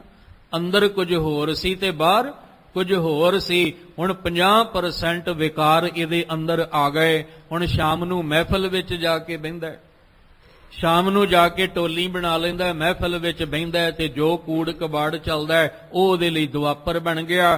ਫਿਰ ਕਹਿਣ ਲੱਗੇ ਜਿਹੜਾ ਸਮਾਂ ਆਇਆ ਸ਼ਾਮ ਤੋਂ 6 ਰਾਤ ਦੇ 12 ਵਜੇ ਤੱਕ, ਉਹ ਫਿਰ ਕੀ ਸੀ, ਉਹ ਵਿਕਾਰ ਭੋਗਣ ਵਾਲਾ ਸਮਾਂ, ਉਹ ਤੁਹਾਡੇ ਲਈ ਕਲਯੁਗ ਬਣ ਗਿਆ। ਇਹ ਨਿਤ ਸਾਡੇ ਜੀਵਨ ਵਿੱਚ 4 ਯੁੱਗ ਵਰਤ ਰਹੇ ਨੇ। ਅਸੀਂ ਕੀ ਕਰਨਾ ਹੈ, ਅਸੀਂ ਚਾਰ ਪਹਿਰ ਨੇ ਨਾ, ਦਿਨ ਦੇ 4 ਪਹਿਰ ਤੇ ਰਾਤ ਦੇ 4 ਪਹਿਰ ਨੇ। ਉਹ 4 ਪਹਿਰ ਹੀ ਤੁਹਾਡੇ 4 ਯੁੱਗ ਬਣ ਜਾਣ ਤੇ ਜੇ ਚਾਰੇ ਪਹਿਰ ਵਿੱਚ ਤੁਸੀਂ ਨਿਰੰਕਾਰ ਨਾਲ ਜੁੜ ਜਾਓ, ਦਿਨ ਰਾਤੀ ਅਰਾਧੋ ਪਿਆਰੋ ਨਿਮਖ ਨਾ ਕੀਜੈ ਢੀਲਾ, ਫਿਰ ਤੁਹਾਡਾ 4 ਦਾ 4 ਪਹਿਰ ਹੀ 7 ਯੁੱਗ ਬਣ ਜਾਏਗਾ। ਚਾਰੇ ਦੇ ਚਾਰੇ ਪੈਰ ਹੀ ਤੁਹਾਡੇ ਸਫਲ ਹੋ ਜਾਣਗੇ। ਖੈਰ ਇਹ ਤਾਂ ਇੱਕ ਵਿਚਾਰ ਸੀ। ਇਹ ਅੱਜ ਦੇ ਬਚਨ ਵਿੱਚ ਜਿਹੜੇ ਜੋ ਭੱਟ ਜਨ ਸਮਝਾਉਂਦੇ ਨੇ, ਕਹਿਣ ਲੱਗੇ ਮਹਾਰਾਜ ਸਤਜੁਗ ਤੈ ਮਾਣਿਓ, ਸਤਜੁਗ ਦੇ ਸਮੇਂ ਵਿੱਚ ਵੀ ਤੁਸੀਂ ਹੀ ਜਿਹੜਾ ਸੀ ਉਹਨੂੰ ਮਾਣਿਆ ਹੈ, ਰਾਗ ਤੇ ਜੋਗ ਕਰਕੇ। ਛਲਿਓ ਬਲ ਬਾਵਨ ਭਾਇਓ, ਕਹਿਣ ਲੱਗੇ ਜਿਹੜਾ ਇਹ ਬਲ ਰਿਸ਼ੀ ਸੀ, ਜਿਹਦੇ ਵਿੱਚ 3.5 ਕਦਮ ਜਿਹੜਾ ਉਹ ਤੁਸੀਂ ਸਾਰੀ ਜ਼ਮੀਨ ਨੂੰ ਜਿਹੜਾ ਉਹਦੇ ਕੋਲੋਂ ਲੈ ਕੇ ਉਹਦੇ ਹੰਕਾਰ ਨੂੰ ਤੋੜਨ ਵਾਲੇ ਸੀ। ਹੇ ਗੁਰੂ ਨਾਨਕ ਸਾਹਿਬ, ਅਗਰ ਉਹ ਸਤਜੁਗ ਵਾਲਾ ਰਾਜਾ ਬਲ ਵਾਲਾ ਸਮਾਂ ਅਸੀਂ ਵੇਖਦੇ ਹਾਂ, ਕਹਿ ਲਓ ਕਿ 2.5 ਕੁ ਕਦਮ ਕਹਿ ਲਓ ਕਿ ਜਿਹੜਾ ਰਾਜਾ ਬਲ ਹੋਇਆ ਉਹਦੇ ਕੋਲੋਂ 2.5 ਗਜ ਦੇ ਕਦਮ ਤੇ ਸਾਰੀ ਜ਼ਮੀਨ ਜਿਹੜੀ ਆ ਉਹਦੇ ਕੋਲੋਂ ਲੈ ਲੈਣੀ। ਸਾਨੂੰ ਇਦਾਂ ਲੱਗਦਾ ਵੀ ਉਸ ਸਤਜੁਗ ਵਿੱਚ ਵੀ ਤੁਸੀਂਓ ਹੀ ਜਿਹੜੇ ਉਹ ਵਰਤ ਰਹੇ ਸੀ, ਤੁਸੀਂਓ ਹੀ ਮਹਾਰਾਜ ਉੱਥੇ ਕਿਰਪਾ ਜਿਹੜੀ ਹੈ ਉਹ ਕਰ ਰਹੇ ਸੀ। ਪਰ ਕਿਵੇਂ, ਰੱਬੀ ਜੋਤ ਦੇ ਰੂਪ ਵਿੱਚ। ਤ੍ਰੇਤੈ ਤੈ ਮਾਣਿਓ ਰਾਮ ਰਘੁਵੰਸ ਕਹਾਇਓ। ਔਰ ਤ੍ਰੇਤੇ ਦੇ ਵਿੱਚ ਜਿੱਥੇ ਆ ਕੇ 100 ਵਿੱਚੋਂ 25% ਜਿਹੜਾ ਉਹ ਝੂਠ ਆ ਗਿਆ ਤੇ ਜਿਹੜਾ 75% ਜਿਹੜਾ ਸੀ ਸੱਚ ਹੈ। ਧਿਆਨ ਰੱਖਣਾ, 100% ਸੱਚ, ਜਿਹਦੇ ਵਿੱਚੋਂ 25 ਨਿਕਲ ਗਿਆ, 25 ਝੂਠ ਰਲ ਗਿਆ, ਉਹ ਕੀ ਬਣ ਗਿਆ, ਤ੍ਰੇਤਾ ਬਣ ਗਿਆ। 4 ਪੈਰ ਸੀ ਧਰਮ ਦੇ, 1 ਪੈਰ ਕਮਜ਼ੋਰ ਹੋ ਗਿਆ, 3 ਪੈਰ ਜਿਹੜੇ ਧਰਮ ਦੇ ਬਣ ਗਏ। ਉਸ ਤ੍ਰੇਤੇ ਵਿੱਚ ਵੀ ਤੁਸੀਂ ਹੀ ਮਾਣਿਆ ਹੈ, ਤ੍ਰੇਤੇ ਨੂੰ ਵੀ ਤੁਸੀਂ ਮੰਨਣ ਵਾਲੇ ਤੇ ਰਾਮ ਰਘੁਵੰਸ ਕਹਾਇਓ। ਆਪਣੇ ਆਪ ਨੂੰ ਰਘੁਵੰਸ ਵਾਲੇ ਰਾਮਚੰਦਰ ਜੀ ਵੀ ਤੁਸੀਂ ਕਹਾਉਣਾ ਕੀਤਾ। ਇੱਕ ਤਾਂ ਇਹ ਅਰਥ ਨੇ ਇਹਦੇ। ਦੂਜੇ ਅਰਥ ਪਤਾ ਕੀ ਹੈ ਕਿ ਜਿਹੜੇ ਰਘੁਵੰਸ ਵਿੱਚੋਂ ਦੀ ਰਾਮ ਜੀ ਹੋਏ ਨੇ, ਤ੍ਰੇਤੇ ਦੇ ਵਿੱਚ ਵੀ ਮੇਰੇ ਮਾਲਕ ਜੀ ਉਹਨਾਂ ਨੇ ਤੁਹਾਨੂੰ ਹੀ ਮਾਣਿਆ ਹੈ। ਥੋੜਾ ਜਿਹਾ ਬਰੀਕੀ ਨਾਲ ਸਮਝ ਲੈਣਾ। ਇੱਕ ਤਾਂ ਇਹ ਹੈ ਵੀ ਤੁਸੀਂ ਹੀ ਰਾਮ ਬਣ ਕੇ ਉੱਥੇ ਤ੍ਰੇਤੇ ਨੂੰ ਭੋਗਿਆ, ਪਰ ਦੂਜੇ ਪਾਸੇ ਜੇ ਆਪਾਂ ਭਗਤਾਂ ਦੀ ਬਾਣੀ ਲੈ ਲਈਏ ਤੇ ਇਸ ਵਿਚਾਰ ਨੂੰ ਕੱਟਿਆ ਜਾਏਗਾ। ਜਿੱਥੇ ਉਹ ਕਹਿਣਗੇ ਕਿ ਆਜ ਨਾਮੇ ਬੀਠਲ ਦੇਖਿਆ ਮੂਰਖ ਕੋ ਸਮਝਾਉਂ ਰੇ, ਉੱਥੇ ਇਹ ਗੱਲ ਕੱਟੀ ਜਾਏਗੀ ਕਿ ਗੁਰੂ ਨਾਨਕ ਸਾਹਿਬ ਤੁਸੀਂ ਹੀ ਰਾਮ ਚੰਦਰ ਦੇ ਰੂਪ ਵਿੱਚ ਤ੍ਰੇਤੇ ਨੂੰ ਮਾਣਿਆ। ਉੱਥੇ ਫਿਰ ਨਾਮਦੇਵ ਜੀ ਨੇ ਕੱਟ ਦੇਣਾ। ਫਿਰ ਉੱਥੇ ਗੱਲ ਸਾਨੂੰ ਅਰਥ ਹੋਰ ਕਰਨੇ ਪੈਣਗੇ। ਇਹਦਾ ਮਤਲਬ, ਇਹਦਾ ਅਰਥ ਆਪਾਂ ਇਸ ਢੰਗ ਦੇ ਨਾਲ ਕਰੀਏ ਕਿ ਗੁਰੂ ਨਾਨਕ ਸਾਹਿਬ ਜੀ ਤੁਸੀਂ ਕੀ ਹੋ, ਆਪ ਨਾਰਾਇਣ ਕਲਾਧਾਰ, ਤੁਸੀਂ ਤਾਂ ਰੱਬੀ ਜੋਤ ਹੋ। ਜਦੋਂ ਇਹ ਸੰਸਾਰ ਨਹੀਂ ਸੀ ਬਣਿਆ ਉਦੋਂ ਵੀ ਤੁਸੀਂ ਸੀ, ਇਸ ਲਈ ਜਦੋਂ ਤ੍ਰੇਤੇ ਦਾ ਸਮਾਂ ਆਇਆ, RAM ਰਘੁਵੰਸ਼ ਕਹਾਇਓ, ਜਿਨ੍ਹਾਂ ਨੇ ਰਘੁਵੰਸ਼ ਵਿੱਚ RAM ਆਪਣੇ ਆਪ ਨੂੰ ਕਹਾਇਆ ਹੈ, ਤ੍ਰੇਤੇ ਤੈਂ ਮਾਣਿਓ, ਉਹਨਾਂ ਨੇ ਤ੍ਰੇਤੇ ਵਿੱਚ ਤੁਹਾਨੂੰ ਹੀ ਮਾਣਿਆ ਹੈ। ਭਾਵ ਅਕਾਲ ਪੁਰਖ ਨਿਰੰਕਾਰ ਦੇ ਰੂਪ ਵਿੱਚ ਜੇ ਜੁੜੇ ਨੇ ਤਾਂ ਉਹ ਤੁਸੀਂਓ ਹੀ ਸੀ ਉਸ ਵੇਲੇ ਜਿਨ੍ਹਾਂ ਨੂੰ ਉਹਨਾਂ ਨੇ ਮਾਣਿਆ ਹੈ, ਉਹਨਾਂ ਨਾਲ ਜੁੜ ਕੇ ਆਪਣੇ ਆਪ ਨੂੰ RAM ਕਹਾਇਆ ਹੈ। ਦੁਆਪਰ ਕ੍ਰਿਸ਼ਨ ਮੁਰਾਰ ਕੰਸ ਕਿਰਤਾਰਥ ਕੀਓ। ਇਹ ਗੁਰੂ ਨਾਨਕ ਸਾਹਿਬ, ਜੇ ਤੁਹਾਨੂੰ ਅਸੀਂ ਅਕਾਲ ਰੂਪ ਮੰਨਦੇ ਹਾਂ ਤਾਂ ਜਦੋਂ ਫਿਰ ਝੂਠ ਹੋਰ ਵੱਧ ਗਿਆ, ਧਰਮ ਦਾ ਪੈਰ ਹੋਰ ਕਮਜ਼ੋਰ ਹੋ ਗਿਆ। ਜਦੋਂ ਦੋ ਪੈਰ ਜਿਹੜੇ ਆ ਧਰਮ ਦੇ ਰਹਿ ਗਏ, 50% ਸੱਚ ਤੇ 50 ਝੂਠ ਹੋ ਗਿਆ। ਅੰਦਰੋਂ ਕੁਛ ਤੇ ਬਾਹਰੋਂ ਕੁਛ, ਅੰਦਰੋਂ ਨਿਰਮਲ ਤੇ ਬਾਹਰੋਂ ਜਿਹੜਾ ਅੰਦਰੋਂ ਮੈਲਾ ਤੇ ਬਾਹਰੋਂ ਨਿਰਮਲ ਹੋ ਗਿਆ, ਪਖੰਡ ਆ ਗਿਆ। ਕਹਿੰਦੇ ਉਸ ਦੁਆਪਰ ਵਾਲੇ ਸਮੇਂ ਦੇ ਵਿੱਚ ਵੀ ਤੁਸੀਂ ਕ੍ਰਿਸ਼ਨ ਜਿਹੜੇ ਅਵਤਾਰੀ ਪੁਰਸ਼ ਉਸ ਸਮੇਂ ਦੇ ਆਏ ਨੇ ਮੁਰਾਰੀ ਬਣ ਕੇ, ਕੰਸ ਕਿਰਤਾਰਥ ਕੀਓ, ਜਿਨ੍ਹਾਂ ਨੇ ਕੰਸ ਦਾ ਨਾਸ਼ ਕਰਕੇ ਕਹਿਣ ਲੱਗੇ ਉਹਨੂੰ ਕਿਰਤਾਰਥ ਕਰਕੇ ਉਹਨੂੰ ਨਿਵਾਜਿਆ ਹੈ। ਕਹਿੰਦੇ ਉਸ ਵੇਲੇ ਕ੍ਰਿਸ਼ਨ ਜੀ ਨੇ ਜੋ ਕੰਸ ਦਾ ਉਧਾਰ ਕੀਤਾ, ਜੇ ਉਸ ਵੇਲੇ ਦੁਆਪਰ ਵਿੱਚ ਉਹ ਕਹਾਏ ਨੇ ਤਾਂ ਮਹਾਰਾਜ ਜੀ ਤੈਂ ਮਾਣਿਓ, ਕਿਉਂਕਿ ਤੁਸੀਂ ਅਕਾਲ ਦਾ ਰੂਪ ਸੀ। ਤੁਹਾਨੂੰ ਮਾਣਦਿਆਂ ਹੋਇਆਂ, ਤੁਹਾਨੂੰ ਅਕਾਲ ਰੂਪ ਵਿੱਚ ਧਿਆਉਂਦਿਆਂ ਹੋਇਆਂ ਉਹਨਾਂ ਨੇ ਕ੍ਰਿਸ਼ਨ ਦਾ ਰੂਪ ਬਣ ਕੇ ਕੰਸ ਵਰਗੇ ਦਾ ਨਾਸ਼ ਕੀਤਾ। ਉਗਰ ਸੈਣ ਕੋ ਰਾਜ ਅਪੈ ਭਗਤ ਜਨ ਦਿਓ। ਔਰ ਕੰਸ ਨੂੰ ਕਹਿੰਦੇ ਨੇ ਉਹਦਾ ਉਧਾਰ ਕਰਕੇ, ਉਹਦਾ ਨਾਸ਼ ਕਰਕੇ, ਤੇ ਉਹ ਰਾਜ ਉਗਰ ਸੈਨ ਜਿਹੜਾ ਸੀ, ਕਹਿਣ ਲੱਗੇ ਇਹ ਕ੍ਰਿਸ਼ਨ ਜੀ ਦੇ ਨਾਨਾ ਜੀ ਦਾ ਨਾਮ ਹੈ ਉਗਰ ਸੈਨ। ਕਹਿੰਦੇ ਉਹ ਰਾਜ ਉਹਨਾਂ ਨੂੰ ਵਾਪਸ ਉਗਰ ਸੈਨ ਨੂੰ ਦੇਣ ਵਾਲੇ ਵੀ ਹੋ। ਅਬ ਹੈ ਰਾਜ ਅਬੈ ਭਗਤੈ ਜਨ ਦਿਓ। ਅਭੈ, ਭੈ ਦਾ ਅਰਥ ਹੁੰਦਾ ਡਰ, ਐੜਾ ਅੱਗੇ ਲੱਗ ਗਿਆ ਤੇ ਨਾਵਾਚਕ ਬਣ ਗਿਆ, ਕਿਸੇ ਪ੍ਰਕਾਰ ਦਾ ਵੀ ਭੈ ਨਹੀਂ। ਜਿਹੜੇ ਭਗਤ ਜਨ ਹੋਏ ਨੇ ਉਸ ਸਮੇਂ, ਭਾਵੇਂ ਉਹ ਤ੍ਰੇਤਾ ਹੈ ਭਾਵੇਂ ਸਤਜੁਗ ਹੈ, ਜਿਵੇਂ ਅੰਮ੍ਰਿਤ ਬਾਣੀ 'ਚ ਪੜ੍ਹਦੇ ਹੋ, ਭਗਤਾਂ ਦੀ ਸਦਾ ਤੂੰ ਰੱਖਦਾ ਹਰ ਜੀਓ ਧੁਰ, ਤੂੰ ਰੱਖਦਾ ਆਇਆ। ਧੁਰ ਦਾ ਅਰਥ ਕੀ ਹੈ? ਮੁੱਢ ਤੋਂ ਹੀ, ਜਦੋਂ ਦੀ ਇਹ ਸ੍ਰਿਸ਼ਟੀ ਬਣੀ, ਜਦੋਂ ਦੀ ਇਹ ਦੁਨੀਆ ਬਣੀ, ਉਦੋਂ ਦਾ ਹੀ। ਇਸ ਲਈ ਕਹਿ ਰਹੇ ਨੇ ਕਿ ਤੁਸੀਂ ਅਕਾਲ ਰੂਪ ਰੱਬੀ ਜੋਤ ਦੇ ਰੂਪ ਵਿੱਚ ਹੋ। ਤੁਹਾਨੂੰ ਹੀ ਸਤਜੁਗ ਦੇ ਵਿੱਚ ਮਾਣਿਆ ਗਿਆ, ਤੁਹਾਨੂੰ ਹੀ ਜਿਹੜਾ ਤ੍ਰੇਤੇ ਵਿੱਚ ਮਾਣਿਆ ਗਿਆ, ਤੁਹਾਨੂੰ ਹੀ ਦੁਆਪਰ ਦੇ ਵਿੱਚ ਮਾਣ ਕੇ ਕ੍ਰਿਸ਼ਨ ਮੁਰਾਰੀ ਜੀ ਨੇ ਕੰਸ ਦਾ ਉਧਾਰ ਕਰਕੇ ਉਗਰ ਸੈਨ ਨੂੰ ਰਾਜ ਦਿੱਤਾ ਹੈ। ਔਰ ਜਿੰਨੇ ਵੀ ਭਗਤ ਜਨ ਭਗਤੀ ਵਾਲੇ ਹੋਏ ਨੇ ਉਹਨਾਂ ਨੂੰ ਜੇ ਅਭੈ ਪਦਵੀ ਮਿਲੀ ਹੈ, ਭੈ ਤੋਂ ਰਹਿਤ ਵਾਲੀ, ਜਿਹਨੂੰ ਕਬੀਰ ਸਾਹਿਬ ਕਹਿੰਦੇ ਆ, ਕਬੀਰ ਜਿਸ ਮਰਨੇ ਤੇ ਜਗ ਡਰੈ, ਮੇਰੇ ਮਨ ਆਨੰਦ ਮਰਨੇ ਹੀ ਤੇ ਪਾਈਐ ਪੂਰਨ ਪਰਮਾਨੰਦ। ਕਹਿੰਦੇ ਉਹ ਜਿਹੜਾ ਅਭੈ ਪਦਵੀ ਸੀ ਨਾ ਭਗਤਾਂ ਕੋਲ ਆਈ, ਉਹ ਵੀ ਗੁਰੂ ਨਾਨਕ ਸਾਹਿਬ, ਤੁਸੀਂ ਅਕਾਲ ਰੂਪ ਹੋ, ਰੱਬੀ ਜੋਤ ਹੋ, ਤੁਹਾਨੂੰ ਮਾਣ ਕੇ ਹੀ, ਤੁਹਾਡੇ ਕੋਲੋਂ ਨਾਮ ਦੀਆਂ ਬਖਸ਼ਿਸ਼ਾਂ ਲੈ ਕੇ ਹੀ ਉਹਨਾਂ ਭਗਤ ਜਨਾਂ ਨੇ ਵੀ ਅਭੈ ਪਦਵੀ ਨੂੰ ਪ੍ਰਾਪਤ ਕੀਤਾ। ਕਲ ਯੁਗ ਪ੍ਰਮਾਣ ਨਾਨਕ ਗੁਰ ਅੰਗਦ ਅਮਰ ਕਹਾਇਓ। ਔਰ ਇਸ ਕਲਯੁਗ ਦੇ ਸਮੇਂ, ਅੱਜ ਦੇ ਸਮੇਂ ਦੀ ਆਪਾਂ ਗੱਲ ਜਿਹੜੀ ਆ ਕਰੀਏ 14ਵੀਂ ਸਦੀ ਤੋਂ ਬਾਅਦ ਦੀ, ਕਿ ਇਸ ਕਲਯੁਗ ਭਰੇ ਵਿਕਾਰਾਂ ਭਰੇ ਸਮੇਂ ਦੇ ਵਿੱਚ ਵੀ ਤੁਸੀਂ ਪ੍ਰਸਿੱਧ, ਪ੍ਰਮਾਣ ਦਾ ਅਰਥ ਕੀ ਹੈ? ਪ੍ਰਸਿੱਧ ਹੋਣਾ, ਨਾਮਣਾ, ਜਿਹਦਾ ਸਾਰੀ ਦੁਨੀਆ ਦੇ ਵਿੱਚ, ਕਿਉਂਕਿ ਭਾਈ ਗੁਰਦਾਸ ਜੀ ਕਹਿੰਦੇ ਜਾਹਰ ਪੀਰ ਜਗਤ ਗੁਰ ਬਾਬਾ, ਬਾਹਰ ਪੀਰ ਜਗਤ ਗੁਰ ਬਾਬਾ ਦਾ ਮਤਲਬ ਪ੍ਰਮਾਣ, ਪ੍ਰਸਿੱਧ ਹੋ ਗਏ ਗੁਰੂ ਨਾਨਕ ਸਾਹਿਬ। ਕਲਯੁਗ ਦੇ ਵਿੱਚ ਨਾਨਕ ਜੀ ਤੁਸੀਂ ਹੀ ਗੁਰੂ ਅੰਗਦ ਦਾ ਰੂਪ ਹੋ, ਤੁਸੀਂ ਹੀ ਗੁਰੂ ਅਮਰਦਾਸ ਜੀ ਦਾ ਰੂਪ ਬਣ ਕੇ ਕਹਾ ਰਹੇ ਹੋ, ਜਾਂ ਤੁਹਾਡਾ ਰੂਪ ਹੀ ਗੁਰੂ ਅੰਗਦ ਦੇਵ ਜੀ ਦਾ ਹੈ, ਤੁਹਾਡਾ ਹੀ ਰੂਪ ਗੁਰੂ ਅਮਰਦਾਸ ਜੀ ਦਾ ਹੈ। ਗੁਰੂ ਅਮਰਦਾਸ, ਗੁਰੂ ਅੰਗਦ ਦੇਵ ਜੀ ਤੁਹਾਡਾ ਰੂਪ ਬਣ ਕੇ ਕਲਯੁਗ ਵਿੱਚ ਗੁਰੂ ਜਿਹੜੇ ਆ ਉਹ ਕਹਾ ਰਹੇ ਹਨ। ਸ੍ਰੀ ਗੁਰੂ ਰਾਜ ਅਬ ਚਲ ਅਟਲ, ਆਦ ਪੁਰਖ ਫਰਮਾਇਓ। ਭੱਟ ਜੀ ਕਹਿ ਰਹੇ ਨੇ ਕਿ ਗੁਰੂ ਸਾਹਿਬ ਜਿਹੜਾ ਤੁਹਾਡੀ ਪਦਵੀ ਹੈ ਨਾ, ਜਿਸ ਆਸਨ ਤਖਤ ਤੇ ਤੁਸੀਂ ਬੈਠੇ ਹੋਏ ਹੋ, ਤੇ ਜਿਸ ਆਸਨ ਦੇ ਉੱਤੇ ਤੁਸੀਂ ਆਪਣੇ ਪੁੱਤਰਾਂ ਦੀ ਬਜਾਏ ਭਾਈ ਲਹਿਣਾ ਜੀ ਨੂੰ ਗੁਰੂ ਅੰਗਦ ਦੇਵ ਬਣਾ ਕੇ ਬਿਠਾਇਆ, ਤੇ ਗੁਰੂ ਅੰਗਦ ਦੇਵ ਜੀ ਨੇ ਆਪਣੇ ਪੁੱਤਰਾਂ ਦੀ ਬਜਾਏ ਗੁਰੂ ਅਮਰਦਾਸ ਜੀ ਨੂੰ ਇਸ ਤਖਤ ਉੱਤੇ ਬਿਠਾਇਆ। ਇਹ ਸਤਿਗੁਰੂ ਜੀ ਜਿਹੜਾ ਗੁਰੂ ਬਣ ਕੇ ਰਾਜ ਤੁਸੀਂ ਭੋਗ ਰਹੇ ਹੋ, ਇਹ ਅਭੀ ਚੱਲ ਹੈ, ਇਹਨੂੰ ਕੋਈ ਹਿਲਾ ਨਹੀਂ ਸਕਦਾ, ਇਹਨੂੰ ਕੋਈ ਡੁਲਾ ਨਹੀਂ ਸਕਦਾ, ਇਹਨੂੰ ਕੋਈ ਮਿਟਾ ਨਹੀਂ ਸਕਦਾ, ਕਿਉਂਕਿ ਇਹ ਅਟਲ ਹੈ। ਤੇ ਧਿਆਨ ਰੱਖਿਓ, ਜਿਸ ਤਖਤ ਤੇ ਗੁਰੂ ਗ੍ਰੰਥ ਸਾਹਿਬ ਜੀ ਪ੍ਰਕਾਸ਼ਮਾਨ ਨੇ, ਅਸੀਂ ਕਹਿੰਦੇ ਆ ਜੁਗੋ ਜੁਗ ਅਟਲ। ਇੱਕ ਗੱਲ ਹੋਰ ਇੱਥੇ ਧਿਆਨ 'ਚ ਰੱਖਿਓ, ਗੁਰੂ ਨਾਨਕ ਸਾਹਿਬ ਜੀ ਨੂੰ ਸਤਿਯੁਗ ਨਾਲ ਜੋੜਿਆ, ਗੁਰੂ ਨਾਨਕ ਸਾਹਿਬ ਨੂੰ ਤ੍ਰੇਤੇ ਦੁਆਪਰ ਕਲਯੁਗ ਸਾਰੇ ਸਮੇਂ ਨਾਲ ਹੀ ਜੋੜ ਦਿੱਤਾ। ਕਿਉਂ? ਕਿਉਂਕਿ ਗੁਰੂ ਨਾਨਕ ਸਾਹਿਬ ਤੁਸੀਂ ਅਕਾਲ ਰੱਬੀ ਜੋਤ ਹੋ। ਇਸੇ ਲਈ ਅੱਜ ਕਲਯੁਗ ਦੇ ਸਮੇਂ ਵਿੱਚ ਅਸੀਂ ਤੁਹਾਡਾ ਗੁਰਤਾ ਗੱਦੀ ਦਿਵਸ ਕਦੇ ਨਹੀਂ ਮਨਾਉਂਦੇ। ਕਿਉਂ ਨਹੀਂ ਮਨਾਉਂਦੇ? ਕਿਉਂਕਿ ਤੁਸੀਂ ਆਪ ਅਕਾਲ ਰੂਪ ਹੋ, ਤੁਸੀਂ ਤਾਂ ਆਏ ਧੁਰੋਂ, ਉਸ ਅਕਾਲ ਨੇ ਆਪਣਾ ਰੂਪ ਧਾਰਿਆ, ਇਸ ਲਈ ਤੁਹਾਨੂੰ ਕਿਸੇ ਕੋਲੋਂ ਗੁਰਤਾ ਗੱਦੀ ਲੈਣ ਦੀ ਲੋੜ ਨਹੀਂ ਪਈ।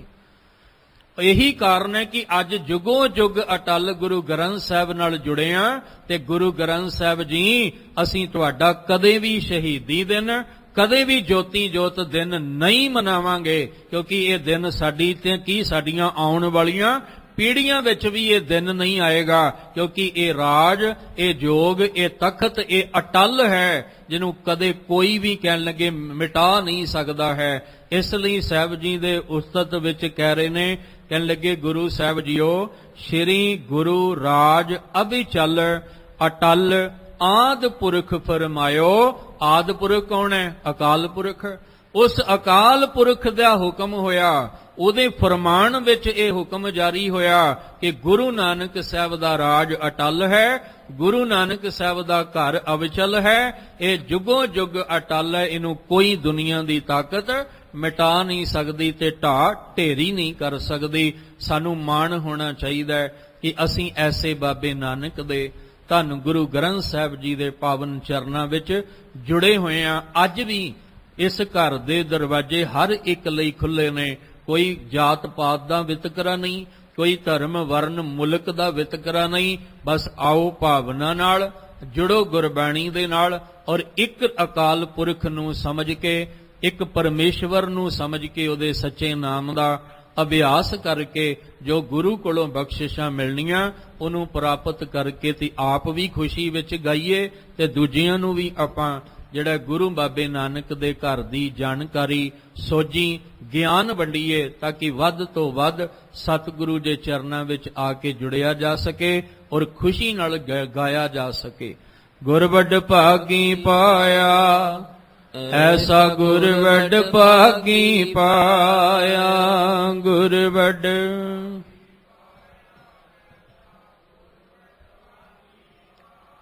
ਗੁਰ ਵੱਡ ਭਾਗੀ ਪਾਇਆ, ਐਸਾ ਗੁਰ ਵੱਡ ਭਾਗੀ ਪਾਇਆ, ਗੁਰ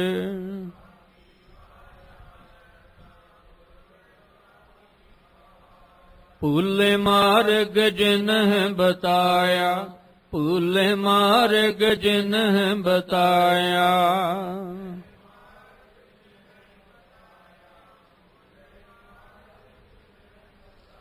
ਐਸਾ ਗੁਰ ਵੱਡ ਭਾਗੀ ਪਾਇਆ, ਐਸਾ ਗੁਰ ਵੱਡ ਭਾਗੀ ਪਾਇਆ।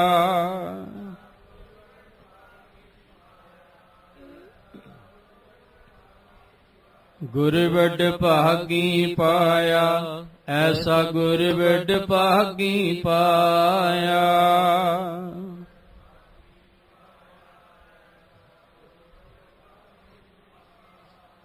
ਸਤਿਗੁਰੂ ਪਾਤਸ਼ਾਹ ਕਿਰਪਾ ਕਰਨ, ਐਸੇ ਸਮਰੱਥ ਗੁਰੂ ਪਾਤਸ਼ਾਹ ਜੀ ਦੇ ਚਰਨਾਂ 'ਚ ਆਪ ਵੀ ਜੁੜੀਏ, ਹੋਰਾਂ ਨੂੰ ਵੀ ਜੋੜੀਏ, ਬਾਣੇ ਤੇ ਬਾਣੀ ਦੇ ਧਾਰਨੀ ਬਣੀਏ, ਤਾਂ ਕਿ ਲੋਕ ਸੁਖੀਏ ਪਰਲੋਕ ਸੁਹੇਲੇ, ਨਾਨਕ ਹਰਿ ਪ੍ਰਭ ਆਪੇ ਮੇਲੇ ਜੀਵਨ ਬਣ ਸਕੇ।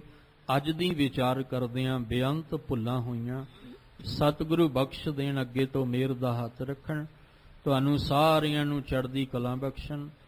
ਭੱਟ ਸਾਹਿਬਾਨ ਵੱਲੋਂ ਜੋ ਗੁਰੂ ਸਾਹਿਬ ਜੀ ਦੀ ਉਸਤਤ ਵਿੱਚ ਅੰਮ੍ਰਿਤਮਈ ਬੋਲ ਉਚਾਰਨ ਕੀਤੇ ਨੇ, ਇਹਨਾਂ ਨੂੰ ਆਪਣੇ ਹਿਰਦੇ ਵਿੱਚ ਵਸਾ ਲਈਏ ਜੀ। ਕਲ ਜੁਗ ਪਰਮਾਨ ਨਾਨਕ ਗੁਰ ਅੰਗਦ ਅਮਰ ਕਹਾਇਓ।